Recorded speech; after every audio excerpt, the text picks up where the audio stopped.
ਵਾਹਿਗੁਰੂ ਜੀ ਕਾ ਖਾਲਸਾ, ਵਾਹਿਗੁਰੂ ਜੀ ਕੀ ਫਤਿਹ। ਕਲਾਸ ਦੇ ਵਿੱਚ ਆਪ ਸਾਰੇ ਵੀਰਾਂ ਭੈਣਾਂ ਬੱਚਿਆਂ ਦਾ ਸਵਾਗਤ ਹੈ ਜੀ।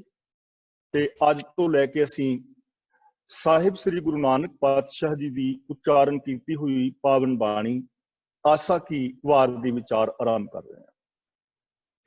ਏਕ ਓੰਕਾਰ ਸਤਨਾਮ ਕਰਤਾ ਪੁਰਖ ਨਿਰਭਉ ਨਿਰਵੈਰ ਅਕਾਲ ਮੂਰਤ ਅਜੂਨੀ ਸੈਭੰ ਗੁਰ ਪ੍ਰਸਾਦ।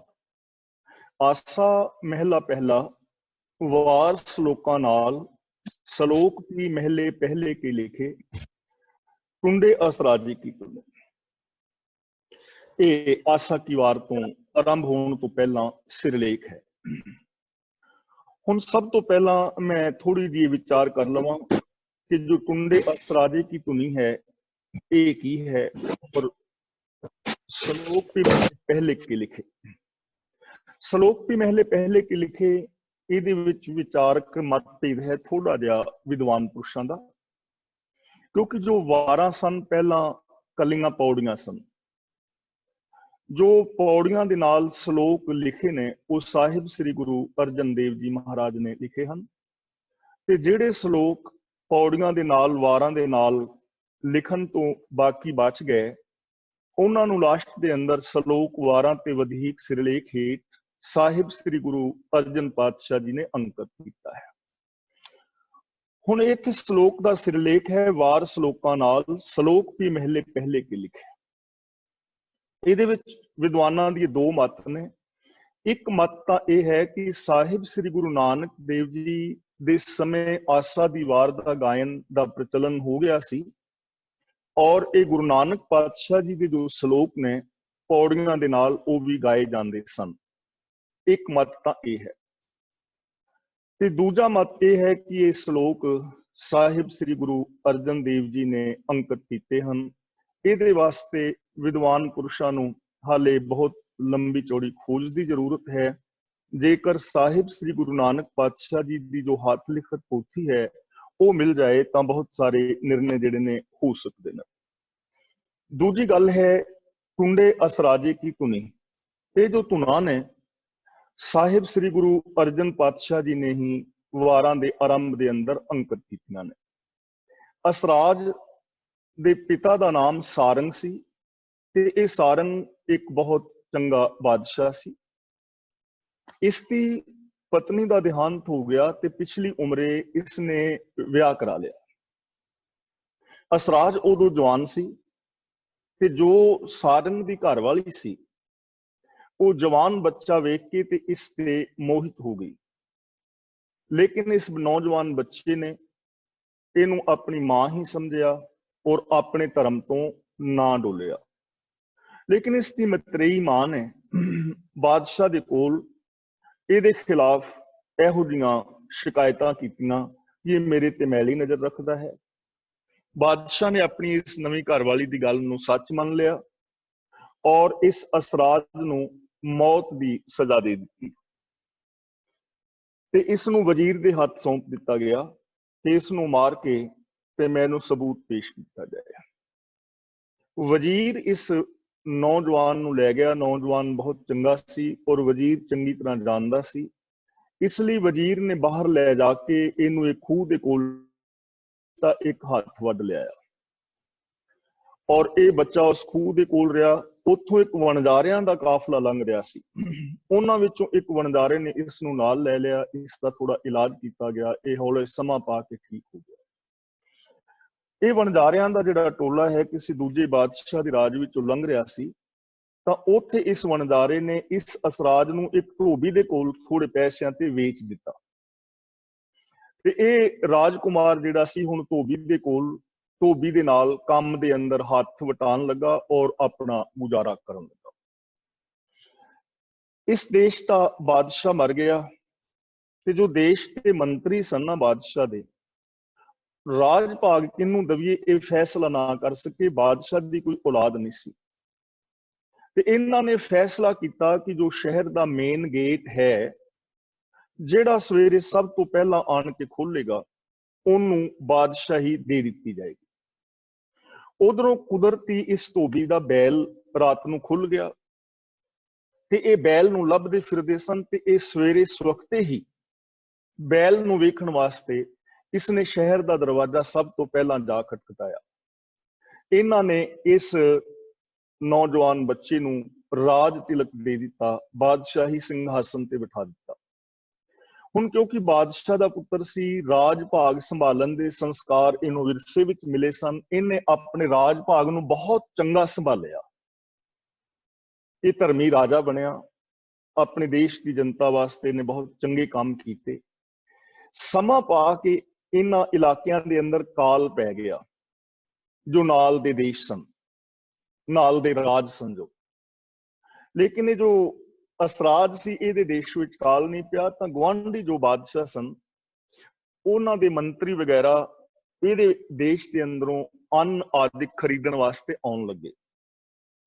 ਤੇ ਇਸ ਦੇ ਪਿਤਾ ਦਾ ਜੋ ਮੰਤਰੀ ਸੀ ਨਾ, ਵਜ਼ੀਰ, ਉਹਨੂੰ ਵੀ ਉਸ ਬਾਦਸ਼ਾਹ ਨੇ ਭੇਜਿਆ ਤੇ ਉਹ ਮੰਤਰੀ ਵੀ ਆਇਆ, ਬਾਦਸ਼ਾਹ ਨੂੰ ਮਿਲਿਆ।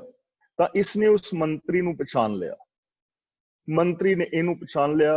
ਇਸ ਬਾਦਸ਼ਾਹ ਨੇ ਉਸ ਮੰਤਰੀ ਦਾ ਬਹੁਤ ਆਦਰ ਭਾ ਕੀਤਾ, ਆਓ ਭਗਤ ਕੀਤੀ, ਔਰ ਤੁਰਨ ਲੱਗਿਆ ਜੋ ਅੰਨ ਜਲ ਚਾਹੀਦਾ ਸੀ, ਜੋ ਦਾਣਾ ਪਾਣੀ ਵਗੈਰਾ ਚਾਹੀਦਾ ਸੀ, ਉਹ ਬਹੁਤ ਸਾਰਾ ਦਿੱਤਾ ਆਪਣੇ ਦੇਸ਼ ਵਾਸੀਆਂ ਵਾਸਤੇ। ਲੇਕਿਨ ਇਹਦੇ ਤੋਂ ਕੀਮਤ ਨਹੀਂ ਲਈ, ਫ੍ਰੀ ਦੇ ਅੰਦਰ ਦਿੱਤਾ। ਇਸ ਵਜ਼ੀਰ ਨੇ ਜਾ ਕੇ ਬਾਦਸ਼ਾਹ ਨੂੰ ਸਾਰੀ ਗੱਲ ਦੱਸੀ ਤੇ ਬਾਦਸ਼ਾਹ ਨੂੰ ਉਦੋਂ ਤੱਕ ਪਤਾ ਲੱਗ ਚੁੱਕਾ ਸੀ ਕਿ ਮੇਰੇ ਪੁੱਤਰ ਤੇ ਗਲਤ ਇਲਜ਼ਾਮ ਲਗਾਇਆ ਗਿਆ ਹੈ। ਜਦੋਂ ਬਾਦਸ਼ਾਹ ਨੂੰ ਇਹ ਖਬਰ ਮਿਲੀ ਤਾਂ ਬਾਦਸ਼ਾਹ ਬਹੁਤ ਖੁਸ਼ ਹੋਇਆ ਤੇ ਵਜ਼ੀਰ ਨੇ ਇਹ ਸਲਾਹ ਦਿੱਤੀ ਕਿ ਆਪਣਾ ਰਾਜ ਵੀ ਆਪਣੇ ਪੁੱਤਰ ਨੂੰ ਦੇ ਦੇ। ਤਾਂ ਬਾਦਸ਼ਾਹ ਨੇ ਬੜੇ ਸਤਿਕਾਰ ਨਾਲ ਇਹਨੂੰ ਬੁਲਾਇਆ ਔਰ ਇਹ ਰਾਜ ਵੀ ਇਸ ਅਸਰਾਜ ਨੂੰ ਦੇ ਦਿੱਤਾ। ਟੁੰਡਾ ਇਹਦੇ ਨਾਲ ਤਾਂ ਲਿਖਿਆ ਗਿਆ ਕਿਉਂਕਿ ਇਹਦਾ ਇੱਕ ਹੱਥ ਵੱਢਿਆ ਗਿਆ ਸੀ। ਤਾਂ ਜੋ ਉਸ ਸਮੇਂ ਦੇ ਗਵਈਏ ਸਨ, ਢਾਡੀ ਵਗੈਰਾ, ਉਹਨਾਂ ਨੇ ਇਹਦੀ ਵਾਰ ਨੂੰ ਬੜੇ ਪ੍ਰੇਮ ਦੇ ਨਾਲ ਗਾਇਆ। ਤੇ ਉਹ ਵਾਰ ਪੌੜੀ ਕੁਛ ਇਸ ਤਰ੍ਹਾਂ ਸੀ: ਭਬਕਿਆ ਸ਼ੇਰ ਸਰਦੂਲ ਰਾਏ ਰਣਮਾਰੂ ਬੱਜੇ, ਖਾਨ ਸੁਲਤਾਨ ਬੜ ਸੂਰਮੇ ਵਿੱਚ ਰਣਦੇ ਗੱਜੇ, ਖਤ ਲਿਖੇ ਟੁੰਡੇ ਅਸਰਾਜ ਨੂੰ ਪਾਤਸ਼ਾਹੀ ਅੱਜੇ, ਟਿੱਕਾ ਸਾਰੰਗ ਬਾਪ ਨੇ ਦਿੱਤਾ ਭਰ ਲੱਜੇ, ਫਤਿਹ ਪਾਏ ਅਸਰਾਜ ਜੀ ਸ਼ਾਹੀ ਪਰ ਸੱਜੇ। ਇਹਨੇ ਫਤਿਹ ਪ੍ਰਾਪਤ ਕੀਤੀ ਔਰ ਇਸ ਨਾਲ ਇਹਨੂੰ ਰਾਜ ਭਾਗ ਮਿਲ ਗਿਆ। ਜਿਹੜੀ ਇਹ ਵਾਰ ਸੀ, ਜਿਹੜੀ ਤਰਜ਼ ਦੇ ਉੱਤੇ ਗਵਈਆਂ ਨੇ ਇਸ ਵਾਰ ਨੂੰ ਗਾਇਆ ਸੀ, ਉਸ ਸੁਰ ਦੇ ਉੱਤੇ ਸਾਹਿਬ ਸ੍ਰੀ ਗੁਰੂ ਅਰਜਨ ਪਾਤਸ਼ਾਹ ਜੀ ਨੇ ਇਹਨਾਂ ਪੌੜੀਆਂ ਨੂੰ ਗਾਇਣ ਦੀ ਹਿਦਾਇਤ ਕੀਤੀ। ਇਹਦਾ ਮਤਲਬ ਹੈ ਕਿ ਟੁੰਡੇ ਅਸਰਾਜੇ ਕੀ ਧੁਨੀ, ਕਿ ਜਿਸ ਸੁਰ ਤੇ ਟੁੰਡੇ ਅਸਰਾਜ ਦੀ ਵਾਰ ਗਾਈ ਜਾਂਦੀ ਸੀ, ਉਸ ਸੁਰ ਦੇ ਉੱਤੇ ਇਹਨਾਂ ਪੌੜੀਆਂ ਦਾ ਗਾਇਨ ਕਰਨਾ ਹੈ। ਆਓ ਹੁਣ ਅਗਲੀ ਅਸੀਂ ਵਿਚਾਰ ਆਰੰਭ ਕਰੀਏ। ਆਸਾ ਕੀ ਵਾਰ ਤੋਂ ਪਹਿਲਾਂ ਗੁਰਦੇਵ ਪਾਤਸ਼ਾਹ ਜੀ ਨੇ ਮੰਗਲਾ ਚਰਨ ਲਿਖਿਆ ਹੈ, ਜਿਸ ਨੂੰ ਮੂਲ ਮੰਤਰ ਵੀ ਕਿਹਾ ਜਾਂਦਾ ਹੈ, ਇੱਕ ਓੰਕਾਰ ਤੋਂ ਲੈ ਕੇ ਗੁਰ ਪ੍ਰਸਾਦ ਤੱਕ। ਜਿਵੇਂ ਆਪਾਂ ਪਿੱਛੇ ਵੀ ਵਿਚਾਰ ਕੀਤੀ ਸੀ, ਮੂਲ ਮੰਤਰ ਦੀ ਵਿਚਾਰ ਕਰਨੀ ਅਤਿਅੰਤ ਜ਼ਰੂਰੀ ਹੈ ਔਰ ਜਿੰਨੀ ਜ਼ਿਆਦਾ ਵਾਰ ਕੀਤੀ ਜਾਏ ਓਨਾ ਹੀ ਇਹਦਾ ਲਾਭ ਹੈ। ਕਿਉਂਕਿ ਇਹ ਮੰਗਲਾਚਰਨ ਜਾਂ ਮੂਲ ਮੰਤਰ ਦੇ ਅੰਦਰ ਉਹ ਸਾਰੀਆਂ ਚੀਜ਼ਾਂ ਗੁਣ ਮੌਜੂਦ ਨੇ ਜੋ ਪੂਰੀ ਦੁਨੀਆ ਦੀਆਂ ਸਮੱਸਿਆਵਾਂ ਨੂੰ ਸੋਲਵ ਕਰ ਸਕਦੇ ਨੇ। ਯਾਨੀ ਪੂਰੀ ਦੁਨੀਆ ਦੀ ਹਰ ਸਮੱਸਿਆ ਦਾ ਸੋਲੂਸ਼ਨ ਮੂਲ ਮੰਤਰ ਦੇ ਅੰਦਰ ਛੁਪਿਆ ਹੋਇਆ ਹੈ। ਇੱਕ ਐਸਾ ਰਾਜ ਹੈ ਜੋ ਆਪਣੇ ਅੰਦਰ ਵਿਸ਼ਵ ਸ਼ਾਂਤੀ ਦਾ ਰਾਜ ਛੁਪਾਈ ਬੈਠਾ ਹੈ। ਇਹਨੂੰ ਸਮਝਣਾ ਅਤਿਅੰਤ ਜ਼ਰੂਰੀ ਹੈ। ਤੇ ਦੂਜੀ ਗੱਲ, ਕਿਉਂਕਿ ਗੁਰੂ ਗ੍ਰੰਥ ਸਾਹਿਬ ਜੀ ਦੀ ਪਾਵਨ ਬਾਣੀ ਨੂੰ ਜ਼ਿਆਦਾ ਸਿੱਖ ਵੀਰ ਪੜ੍ਹਦੇ ਨੇ ਤੇ ਸਾਡਾ ਫਰਜ਼ ਬਣਦਾ ਹੈ ਕਿ ਜੋ ਵੀ ਰਾਗੀ, ਗ੍ਰੰਥੀ, ਕਥਾਵਾਚਕ, ਪ੍ਰਚਾਰਕ, ਪਾਠੀ ਸੱਜਣ ਨੇ ਜਾਂ ਗੁਰਦੁਆਰੇ ਸਾਹਿਬਾਨ ਦੇ ਪ੍ਰਬੰਧਕ ਵੀਰ ਨੇ, ਸਾਡੇ ਰਾਜਨੀਤਿਕ ਲੀਡਰ ਨੇ ਜਾਂ ਆਮ ਸੰਗਤਾਂ ਨੇ, ਸਾਨੂੰ ਸਾਰਿਆਂ ਨੂੰ ਇਹਨੂੰ ਸਮਝਣਾ ਚਾਹੀਦਾ ਹੈ ਔਰ ਇਕੱਲਾ ਸਮਝਣਾ ਨਹੀਂ ਚਾਹੀਦਾ, ਇਹਨਾਂ ਚੀਜ਼ਾਂ ਨੂੰ ਲਾਗੂ ਕਰਨਾ ਚਾਹੀਦਾ ਹੈ। ਔਰ ਜਿਵੇਂ ਗੁਰੂ ਨਾਨਕ ਪਾਤਸ਼ਾਹ ਜੀ ਨੇ ਔਰ ਬਾਕੀ ਗੁਰੂ ਸਾਹਿਬਾਨ ਨੇ ਨਗਰ ਵਸਾਏ ਸਨ, ਜਿਵੇਂ ਕਰਤਾਰਪੁਰ ਨਗਰ ਗੁਰੂ ਨਾਨਕ ਪਾਤਸ਼ਾਹ ਜੀ ਵਸਾ ਰਹੇ ਨੇ, ਗੁਰੂ ਅੰਗਦ ਦੇਵ ਜੀ ਖੰਡੂਰ ਸਾਹਿਬ ਨੂੰ ਵਸਾ ਰਹੇ ਨੇ, ਗੋਇੰਦਵਾਲ ਗੁਰੂ ਅਮਰਦਾਸ ਜੀ ਵਸਾ ਰਹੇ ਨੇ, ਗੁਰੂ ਰਾਮਦਾਸ ਜੀ ਅੰਮ੍ਰਿਤਸਰ ਸਾਹਿਬ ਵਸਾ ਰਹੇ ਨੇ, ਜਿਵੇਂ ਅੱਗੇ ਚੱਲ ਕੇ ਕੀਰਤਪੁਰ ਵਸਿਆ ਹੈ ਜਾਂ ਪੌਂਟਾ ਸਾਹਿਬ ਹੈ, ਆਨੰਦਪੁਰ ਸਾਹਿਬ ਹੈ, ਤਾਂ ਇਹ ਸਾਰੇ ਨਗਰ ਇੱਕ ਰੋਲ ਮਾਡਲ ਸਨ। ਇਹ ਰੋਲ ਮਾਡਲ ਕਿਵੇਂ ਸਨ ਕਿ ਜਿਸ ਰਾਜ ਦੀ ਗੱਲ ਕੀਤੀ ਨਾ, ਹਲੇਮੀ ਰਾਜ ਜਾਂ ਬੇਗਮਪੁਰਾ ਸ਼ਹਿਰ ਕੋ ਨਾਉ, ਐਸੇ ਸੰਸਾਰ ਔਰ ਸਮਾਜ ਦੀ ਰਚਨਾ ਜਿੱਥੇ ਕਿਸੇ ਮਨੁੱਖ ਨੂੰ ਕੋਈ ਗਮ, ਚਿੰਤਾ, ਡਰ ਔਰ ਭੈ ਆਦਿਕ ਨਾ ਹੋਵੇ, ਐਸੇ ਸੰਸਾਰ ਦੀ ਸਿਰਜਣਾ, ਐਸੇ ਰਾਜ ਦੀ ਸਿਰਜਣਾ। ਤੇ ਸਾਨੂੰ ਚਾਹੀਦਾ ਹੈ ਕਿ ਅਸੀਂ ਇਸ ਪਾਸੇ ਧਿਆਨ ਦੇਈਏ ਕਿ ਕੋਈ ਇੱਕ ਅੱਧਾ ਪਿੰਡ, ਕੋਈ ਇੱਕ ਅੱਧੀ ਕਲੋਨੀ ਤਾਂ ਐਸੀ ਵਸਾਈਏ ਜਿੱਥੇ ਗੁਰੂ ਨਾਨਕ ਪਾਤਸ਼ਾਹ ਜੀ ਦੇ ਸਾਰੇ ਸਿਧਾਂਤ ਲਾਗੂ ਹੋਣ। ਵੰਡ ਕੇ ਛਕਣਾ, ਨਾਮ ਜਪਣਾ, ਕਿਰਤ ਕਰਨਾ, ਇਹ ਪੂਰੇ ਦੇ ਪੂਰੇ ਸਿਧਾਂਤ ਜੋ ਗੁਰਬਾਣੀ ਵਿੱਚ ਨੇ ਉਹ ਲਾਗੂ ਹੋਣ ਤੇ ਲੋਕਾਂ ਨੂੰ ਅਸੀਂ ਵਿਖਾ ਸਕੀਏ ਕਿ ਇਹ ਗੁਰੂ ਨਾਨਕ ਪਾਤਸ਼ਾਹ ਜੀ ਦੇ ਸਿਧਾਂਤ ਨੇ। ਗੁਰੂ ਨਾਨਕ ਦੇਵ ਦੀ ਵਿਚਾਰਧਾਰਾ ਦਾ ਰਾਜ ਐਸਾ ਰਾਜ ਹੋਏਗਾ, ਐਸਾ ਸਮਾਜ ਹੋਏਗਾ। ਤੇ ਇਹ ਸਾਰਾ ਕੁਝ ਸਾਨੂੰ ਮੂਲ ਮੰਤਰ ਦੇ ਵਿੱਚੋਂ ਮਿਲ ਜਾਂਦਾ ਹੈ। ਆਓ ਬੜੇ ਪਿਆਰ ਦੇ ਨਾਲ ਵਿਚਾਰ ਕਰਨ ਦਾ ਯਤਨ ਕਰੀਏ। ਸਭ ਤੋਂ ਪਹਿਲਾ ਸ਼ਬਦ ਹੈ ਇੱਕ ਓੰਕਾਰ। ਜਿਵੇਂ ਮੈਂ ਪਿੱਛੇ ਬੇਨਤੀ ਕੀਤੀ ਸੀ, ਇੱਕ ਓੰਕਾਰ ਦਾ ਇਹਨੂੰ ਤਿੰਨ ਹਿੱਸਿਆਂ ਵਿੱਚ ਅਸੀਂ ਵੰਡ ਸਕਦੇ ਹਾਂ ਸਮਝਣ ਵਾਸਤੇ। ਇੱਕ ਓੰਕਾਰ, ਕਾਰ ਦਾ ਮਤਲਬ ਕੰਟੀਨਿਊ, ਲਗਾਤਾਰ। ਇੱਕ ਦਾ ਮਤਲਬ ਇੱਕ ਹੈ, ਤਾਂ ਇੱਕ ਓੰਕਾਰ ਦਾ ਉਚਾਰਨ ਹੋਏਗਾ ਇੱਕ ਓੰਕਾਰ। ਤੇ ਇੱਕ ਓੰਕਾਰ ਦਾ ਅਰਥ ਹੈ ਇੱਕ ਸਰਬ ਵਿਆਪਕ ਪਰਮ ਸੱਤਿਆ। ਇੱਕ ਸਰਬ ਵਿਆਪਕ ਪਰਮ ਸੱਤਿਆ ਜਿਸ ਰਾਹੀਂ ਸੰਸਾਰ ਦੀ ਉਤਪਤੀ, ਲੈਤਾ, ਪਾਲਣਾ ਔਰ ਸੰਚਾਲਨ ਹੁੰਦਾ ਹੈ। ਉਹ ਸ਼ਕਤੀ ਦਾ ਨਾਮ ਹੈ, ਉਸ ਦਾ ਨਾਮ, ਉਹ ਸ਼ਕਤੀ ਇੱਕ ਹੈ ਜਿਸ ਨੂੰ ਕੋਈ ਰੱਬ ਕਹਿੰਦਾ ਹੈ, ਕੋਈ ਗੋਡ ਕਹਿੰਦਾ ਹੈ, ਕੋਈ ਕਿਸੇ ਨਾਮ ਦੇ ਨਾਲ ਪੁਕਾਰਦਾ ਹੈ। ਉਹ ਇੱਕ ਹੈ। ਜਿਵੇਂ ਪਾਣੀ ਨੂੰ ਕੋਈ ਵਾਟਰ ਕਹੇ, ਨੀਰ ਕਹੇ, ਆਬ ਕਹੇ, ਜਲ ਕਹੇ, ਹੈ ਤਾਂ ਉਹ ਪਾਣੀ ਹੀ। ਐਵੇਂ ਉਹ ਸ਼ਕਤੀ ਇੱਕ ਹੈ ਔਰ ਸਰਬ ਵਿਆਪਕ ਹੈ, ਇੱਕ ਹੈ, ਸਰਬ ਵਿਆਪਕ ਹੈ। ਹੁਣ ਇੱਥੋਂ ਸਾਨੂੰ ਕੀ ਚੀਜ਼ ਮਿਲਦੀ ਹੈ? ਇਹ ਚੀਜ਼ ਸਮਝਣ ਵਾਲੀ ਹੈ। ਇਹ ਕੇਵਲ ਇਹਦੇ ਅਰਥ ਕਰਨ ਦੇ ਨਾਲ ਬਾਤ ਨਹੀਂ ਬਣੇਗੀ। ਇਹਦੇ ਪਿੱਛੇ ਗੁਰੂ ਜੀ ਦੀ ਵਿਚਾਰਧਾਰਾ ਕੀ ਛਪੀ ਹੈ ਉਹ ਸਾਨੂੰ ਸਮਝਣਾ ਜ਼ਰੂਰੀ ਹੈ। ਹੁਣ ਦੇਖੋ, ਸਰਬ ਵਿਆਪਕ ਸ਼ਕਤੀ ਇੱਕ ਹੈ, ਸਾਰਾ ਦਿਸਦਾ ਜਗਤ ਉਸ ਇੱਕ ਦਾ ਰੂਪ ਹੈ। ਉਸ ਇੱਕ ਨੂੰ ਵੰਡਿਆ ਨਹੀਂ ਜਾ ਸਕਦਾ ਕਿਉਂਕਿ ਕੰਟੀਨਿਊ ਇੱਕ ਹੈ। ਜੇ ਲੋਕ ਗੁਰੂ ਨਾਨਕ ਪਾਤਸ਼ਾਹ ਜੀ ਦੀ ਇਸ ਵਿਚਾਰਧਾਰਾ ਨੂੰ ਸਮਝ ਕੇ ਉਹਦੇ ਤੇ ਅਮਲ ਕਰਨ ਤਾਂ ਸਭ ਤੋਂ ਪਹਿਲਾਂ ਜੋ ਰਾਜਨੀਤਿਕ ਸਮੱਸਿਆਵਾਂ ਨੇ ਉਹ ਹੱਲ ਹੋ ਜਾਣਗੀਆਂ। ਜੋ ਇੱਕ ਦੇਸ਼ ਦੂਜੇ ਦੇਸ਼ ਵਾਸਤੇ ਐਟਮੀ ਹਥਿਆਰ ਬਣਾਈ ਫਿਰਦਾ ਹੈ ਔਰ ਇੱਕ ਦੇਸ਼ ਦੂਜੇ ਦੇਸ਼ ਨੂੰ ਖਤਮ ਕਰ ਦੇਣਾ ਚਾਹੁੰਦਾ ਹੈ, ਜਾਂ 50, 60, 70% ਧਨ ਮਾਰੂ ਹਥਿਆਰਾਂ ਦੇ ਉੱਤੇ ਬੰਦੇ ਖਰਚ ਕਰ ਰਹੇ ਨੇ, ਉਹ ਖਰਚ ਕਰਨਾ ਬੰਦ ਹੋ ਜਾਏਗਾ। ਕਿਵੇਂ? ਕਿਉਂਕਿ ਉਹ ਇੱਕ ਹੈ। ਤਾਂ ਉਸ ਇੱਕ ਨੇ ਅਲੱਗ-ਅਲੱਗ ਦੇਸ਼ ਨਹੀਂ ਬਣਾਏ ਕਿ ਇਹ ਇੰਡੀਆ ਹੈ, ਪਾਕਿਸਤਾਨ ਹੈ, ਅਮਰੀਕਾ ਹੈ, ਰਸ਼ੀਆ ਹੈ। ਦੇਸ਼ ਰੱਬ ਨੇ ਨਹੀਂ ਬਣਾਏ, ਉਹ ਸਾਡੀ ਕਾਢ ਹੈ। ਤਾਂ ਜਦੋਂ ਅਸੀਂ ਇੱਕ ਨੂੰ ਮੰਨਾਂਗੇ ਤਾਂ ਐਸੀ ਪੋਸੀਬਿਲਿਟੀ ਹੈ, ਸੰਭਾਵਨਾ ਹੈ ਕਿ ਇਹਨਾਂ ਦੇਸ਼ਾਂ ਨੂੰ ਖਤਮ ਕਰ ਦਿੱਤਾ ਜਾਏ, ਦੇਸ਼ਾਂ ਨੂੰ ਸਟੇਟਾਂ ਦਾ ਦਰਜਾ ਦੇ ਦਿੱਤਾ ਜਾਏ, ਪੂਰੀ ਦੁਨੀਆ ਦੀ ਇੱਕ ਸਾਂਝੀ ਰਾਜਧਾਨੀ ਹੋ ਜਾਏ, ਇੱਕ ਕਾਨੂੰਨ ਹੋ ਜਾਏ, ਪਾਸਪੋਰਟ ਸਿਸਟਮ ਖਤਮ ਹੋ ਜਾਏ, ਕਰੰਸੀ ਇੱਕ ਹੋ ਜਾਏ। ਤਾਂ ਫਿਰ ਆ ਜੋ ਮਾਰੂ ਹਥਿਆਰਾਂ ਦੇ ਉੱਤੇ ਖਰਚਾ ਕਰਨਾ ਪੈ ਰਿਹਾ ਹੈ, ਇਹ ਨਹੀਂ ਕਰਨਾ ਪਵੇਗਾ। ਬੜਾ ਦੇਸ਼, ਬੜ ਰਾਜ ਔਰ ਬੇਗਮਪੁਰਾ ਇਸ ਦੇ ਵਿੱਚੋਂ ਉਤਪੰਨ ਹੋਏਗਾ। ਇਹ ਸੰਭਾਵਨਾ ਹੈ ਜੇ ਸਾਡੇ ਲੋਕ ਇਸ ਗੱਲ ਨੂੰ ਪੜ੍ਹਨ, ਵਿਚਾਰਨ ਔਰ ਇਹਨੂੰ ਅਪਣਾਉਣ ਦਾ ਯਤਨ ਕਰਨ ਤਾਂ ਐਸੀ ਪੋਸੀਬਿਲਿਟੀ ਹੈ। ਦੂਜੀ ਗੱਲ, ਸਮਾਜ ਅਲੱਗ-ਅਲੱਗ ਜਾਤਾਂ ਪਾਤਾਂ ਵਿੱਚ ਵੰਡਿਆ ਹੋਇਆ ਹੈ। ਜਾਤਾਂ ਪਾਤਾਂ ਦੇ ਨਾਮ ਦੇ ਉੱਤੇ ਕਿੰਨੇ ਵਿਤਕਰੇ ਹੁੰਦੇ ਰਹੇ ਨੇ, ਪਰ ਗੁਰੂ ਜੀ ਕਹਿੰਦੇ ਨੇ ਉਹ ਇੱਕ ਹੈ।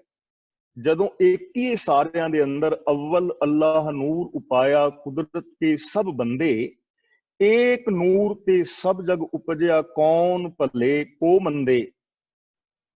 ਤਾਂ ਫਿਰ ਕੌਣ ਉੱਚਾ ਤੇ ਕੌਣ ਨੀਵਾਂ?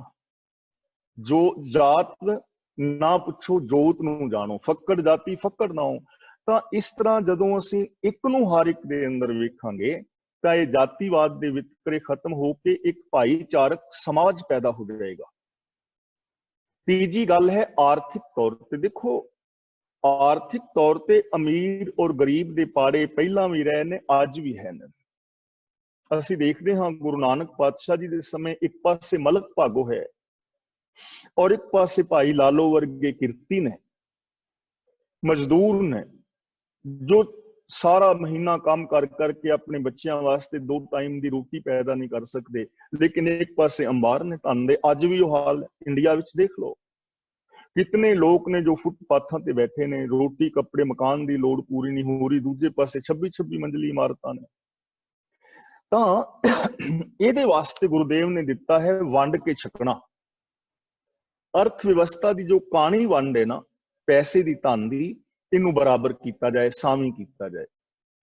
ਤਾਂ ਜਦੋਂ ਅਸੀਂ ਇਸ ਚੀਜ਼ ਨੂੰ ਸਮਝਾਂਗੇ ਕਿ ਸਾਰੇ ਇੱਕ ਨੇ, ਸਭ ਦੇ ਅੰਦਰ ਇੱਕ ਰੱਬ ਹੈ, ਤਾਂ ਜੋ ਦਸਵੰਧ ਦੀ ਗੁਰੂਦੇਵ ਨੇ ਮਰਿਆਦਾ ਦਿੱਤੀ ਹੈ, ਅਸੀਂ ਉਹਦੀ ਠੀਕ ਵਰਤੋਂ ਕਰਾਂਗੇ। ਜਿਵੇਂ ਆਪਾਂ ਪਿੱਛੇ ਵਿਚਾਰ ਚੁੱਕੇ ਹਾਂ, ਤਾਂ ਅਮੀਰ ਗਰੀਬ ਦੇ ਵਿਤਕਰੇ ਮਿਟਣਗੇ, ਦੁਨੀਆ ਦੇ ਹਰ ਇਨਸਾਨ ਨੂੰ ਰੋਟੀ ਕੱਪੜਾ ਔਰ ਮਕਾਨ ਮਿਲੇਗਾ, ਮੁੱਢਲੀਆਂ ਲੋੜਾਂ ਪੂਰੀਆਂ ਹੋਣਗੀਆਂ। ਚੌਥੀ ਗੱਲ ਹੈ ਧਾਰਮਿਕ। ਹੁਣ ਦੇਖੋ, ਧਰਮੀ ਬੰਦਾ ਲੜਦਾ ਚੰਗਾ ਨਹੀਂ ਲੱਗਦਾ। ਇੱਕ ਪਾਪੀ ਅਪਰਾਧੀ ਬੰਦਾ ਲੜੇ, ਸਮਝ ਆਉਂਦੀ ਹੈ ਕਿ ਇਹ ਕਿਹੜਾ ਧਰਮੀ ਹੈ। ਪਰ ਧਰਮੀ ਅਖਵਾਉਣ ਵਾਲਾ ਬੰਦਾ, ਚਾਹੇ ਉਹ ਹਿੰਦੂ, ਮੁਸਲਮਾਨ, ਸਿੱਖ, ਈਸਾਈ ਕੋਈ ਵੀ ਹੈ, ਜਿਹੜਾ ਕਿਸੇ ਧਰਮ ਦੇ ਅੰਦਰ ਵਿਸ਼ਵਾਸ ਰੱਖਦਾ ਹੈ, ਉਹ ਬੰਦਾ ਲੜੇ।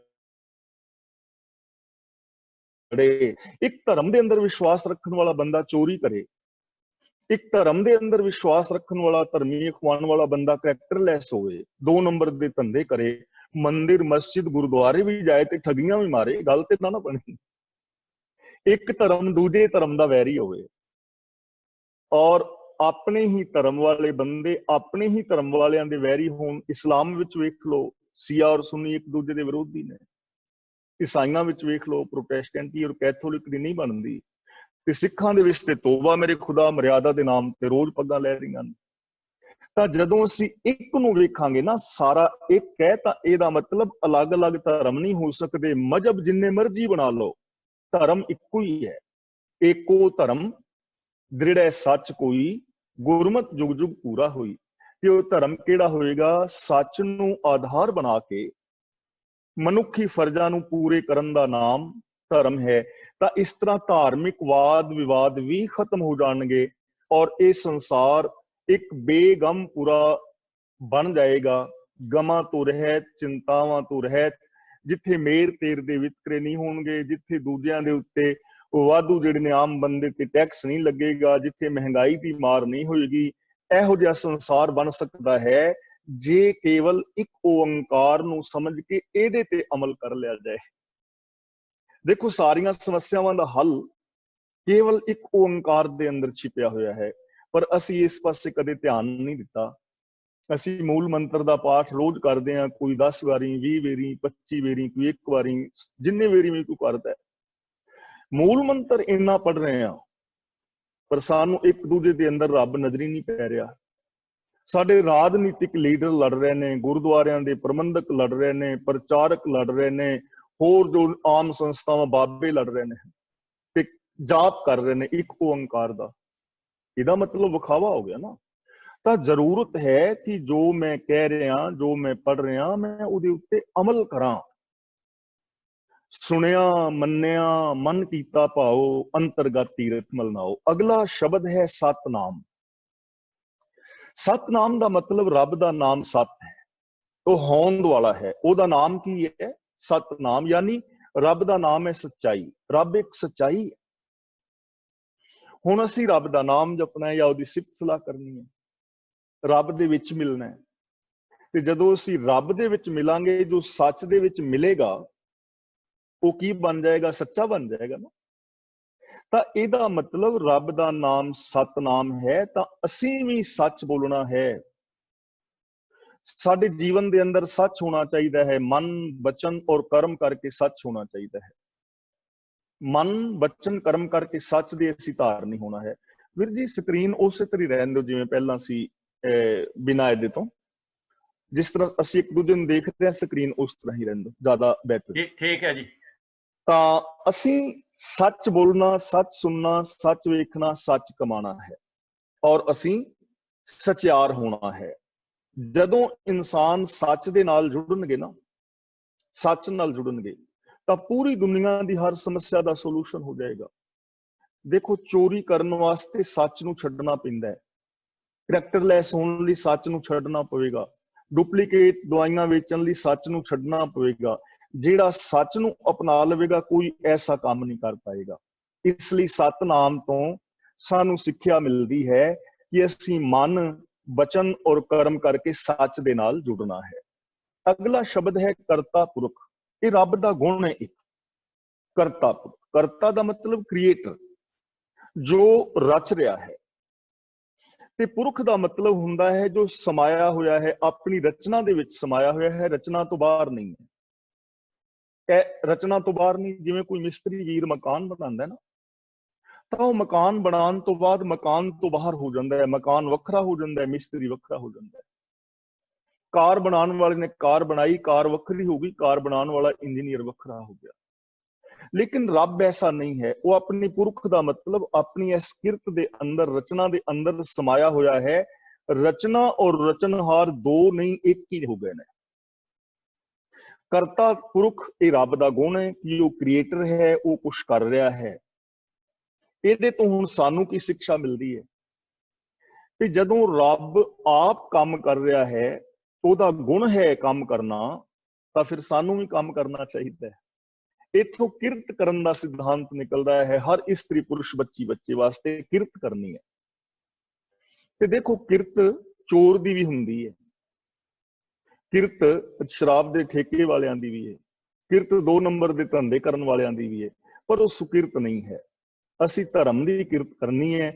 ਜਦੋਂ ਸਿੱਖ ਧਰਮ ਵਿੱਚ ਕਿਰਤ ਦਾ ਨਾਂ ਆਉਂਦਾ ਨਾ, ਤਾਂ ਉੱਥੇ ਸੱਚੀ ਕਿਰਤ ਹੈ। ਸੱਚੀ ਕਿਰਤ ਕਰਨੀ ਹੈ, ਸੱਚ ਨੂੰ ਬੇਸ ਬਣਾ ਕੇ। ਤੇ ਦੇਖੋ, ਸਾਹਿਬ ਰੋਜ਼ ਨਵਾਂ ਰਚ ਰਿਹਾ ਹੈ। ਰੱਬ ਨੇ ਕਿਸੇ ਦੇ ਫਿੰਗਰਪ੍ਰਿੰਟ ਦੂਜੇ ਵਰਗੇ ਨਹੀਂ ਬਣਾਏ। ਹਰ ਇੱਕ ਦੀ ਅਕਲ, ਸ਼ਕਲ, ਬੋਲ, ਹਰ ਚੀਜ਼ ਵੱਖਰੀ ਹੈ। ਨਵਾਂ ਨਵਾਂ ਨਵਾਂ ਸਿਰਜਿਆ ਜਾ ਰਿਹਾ ਹੈ। ਤਾਂ ਜਦੋਂ ਅਸੀਂ ਕਰਤਾ ਪੁਰਖ ਦੇ ਨਾਲ ਜੁੜ ਕੇ ਕਿਰਤ ਕਰਾਂਗੇ, ਤਾਂ ਸਾਡੀ ਕਿਰਤ ਅੰਦਰ ਨਵੀਨਤਾ ਆਉਣੀ ਚਾਹੀਦੀ ਹੈ। ਰੋਜ਼ ਰੋਜ਼ ਨਵੀਨਤਾ ਆਉਣੀ ਚਾਹੀਦੀ ਹੈ। ਕਿਵੇਂ?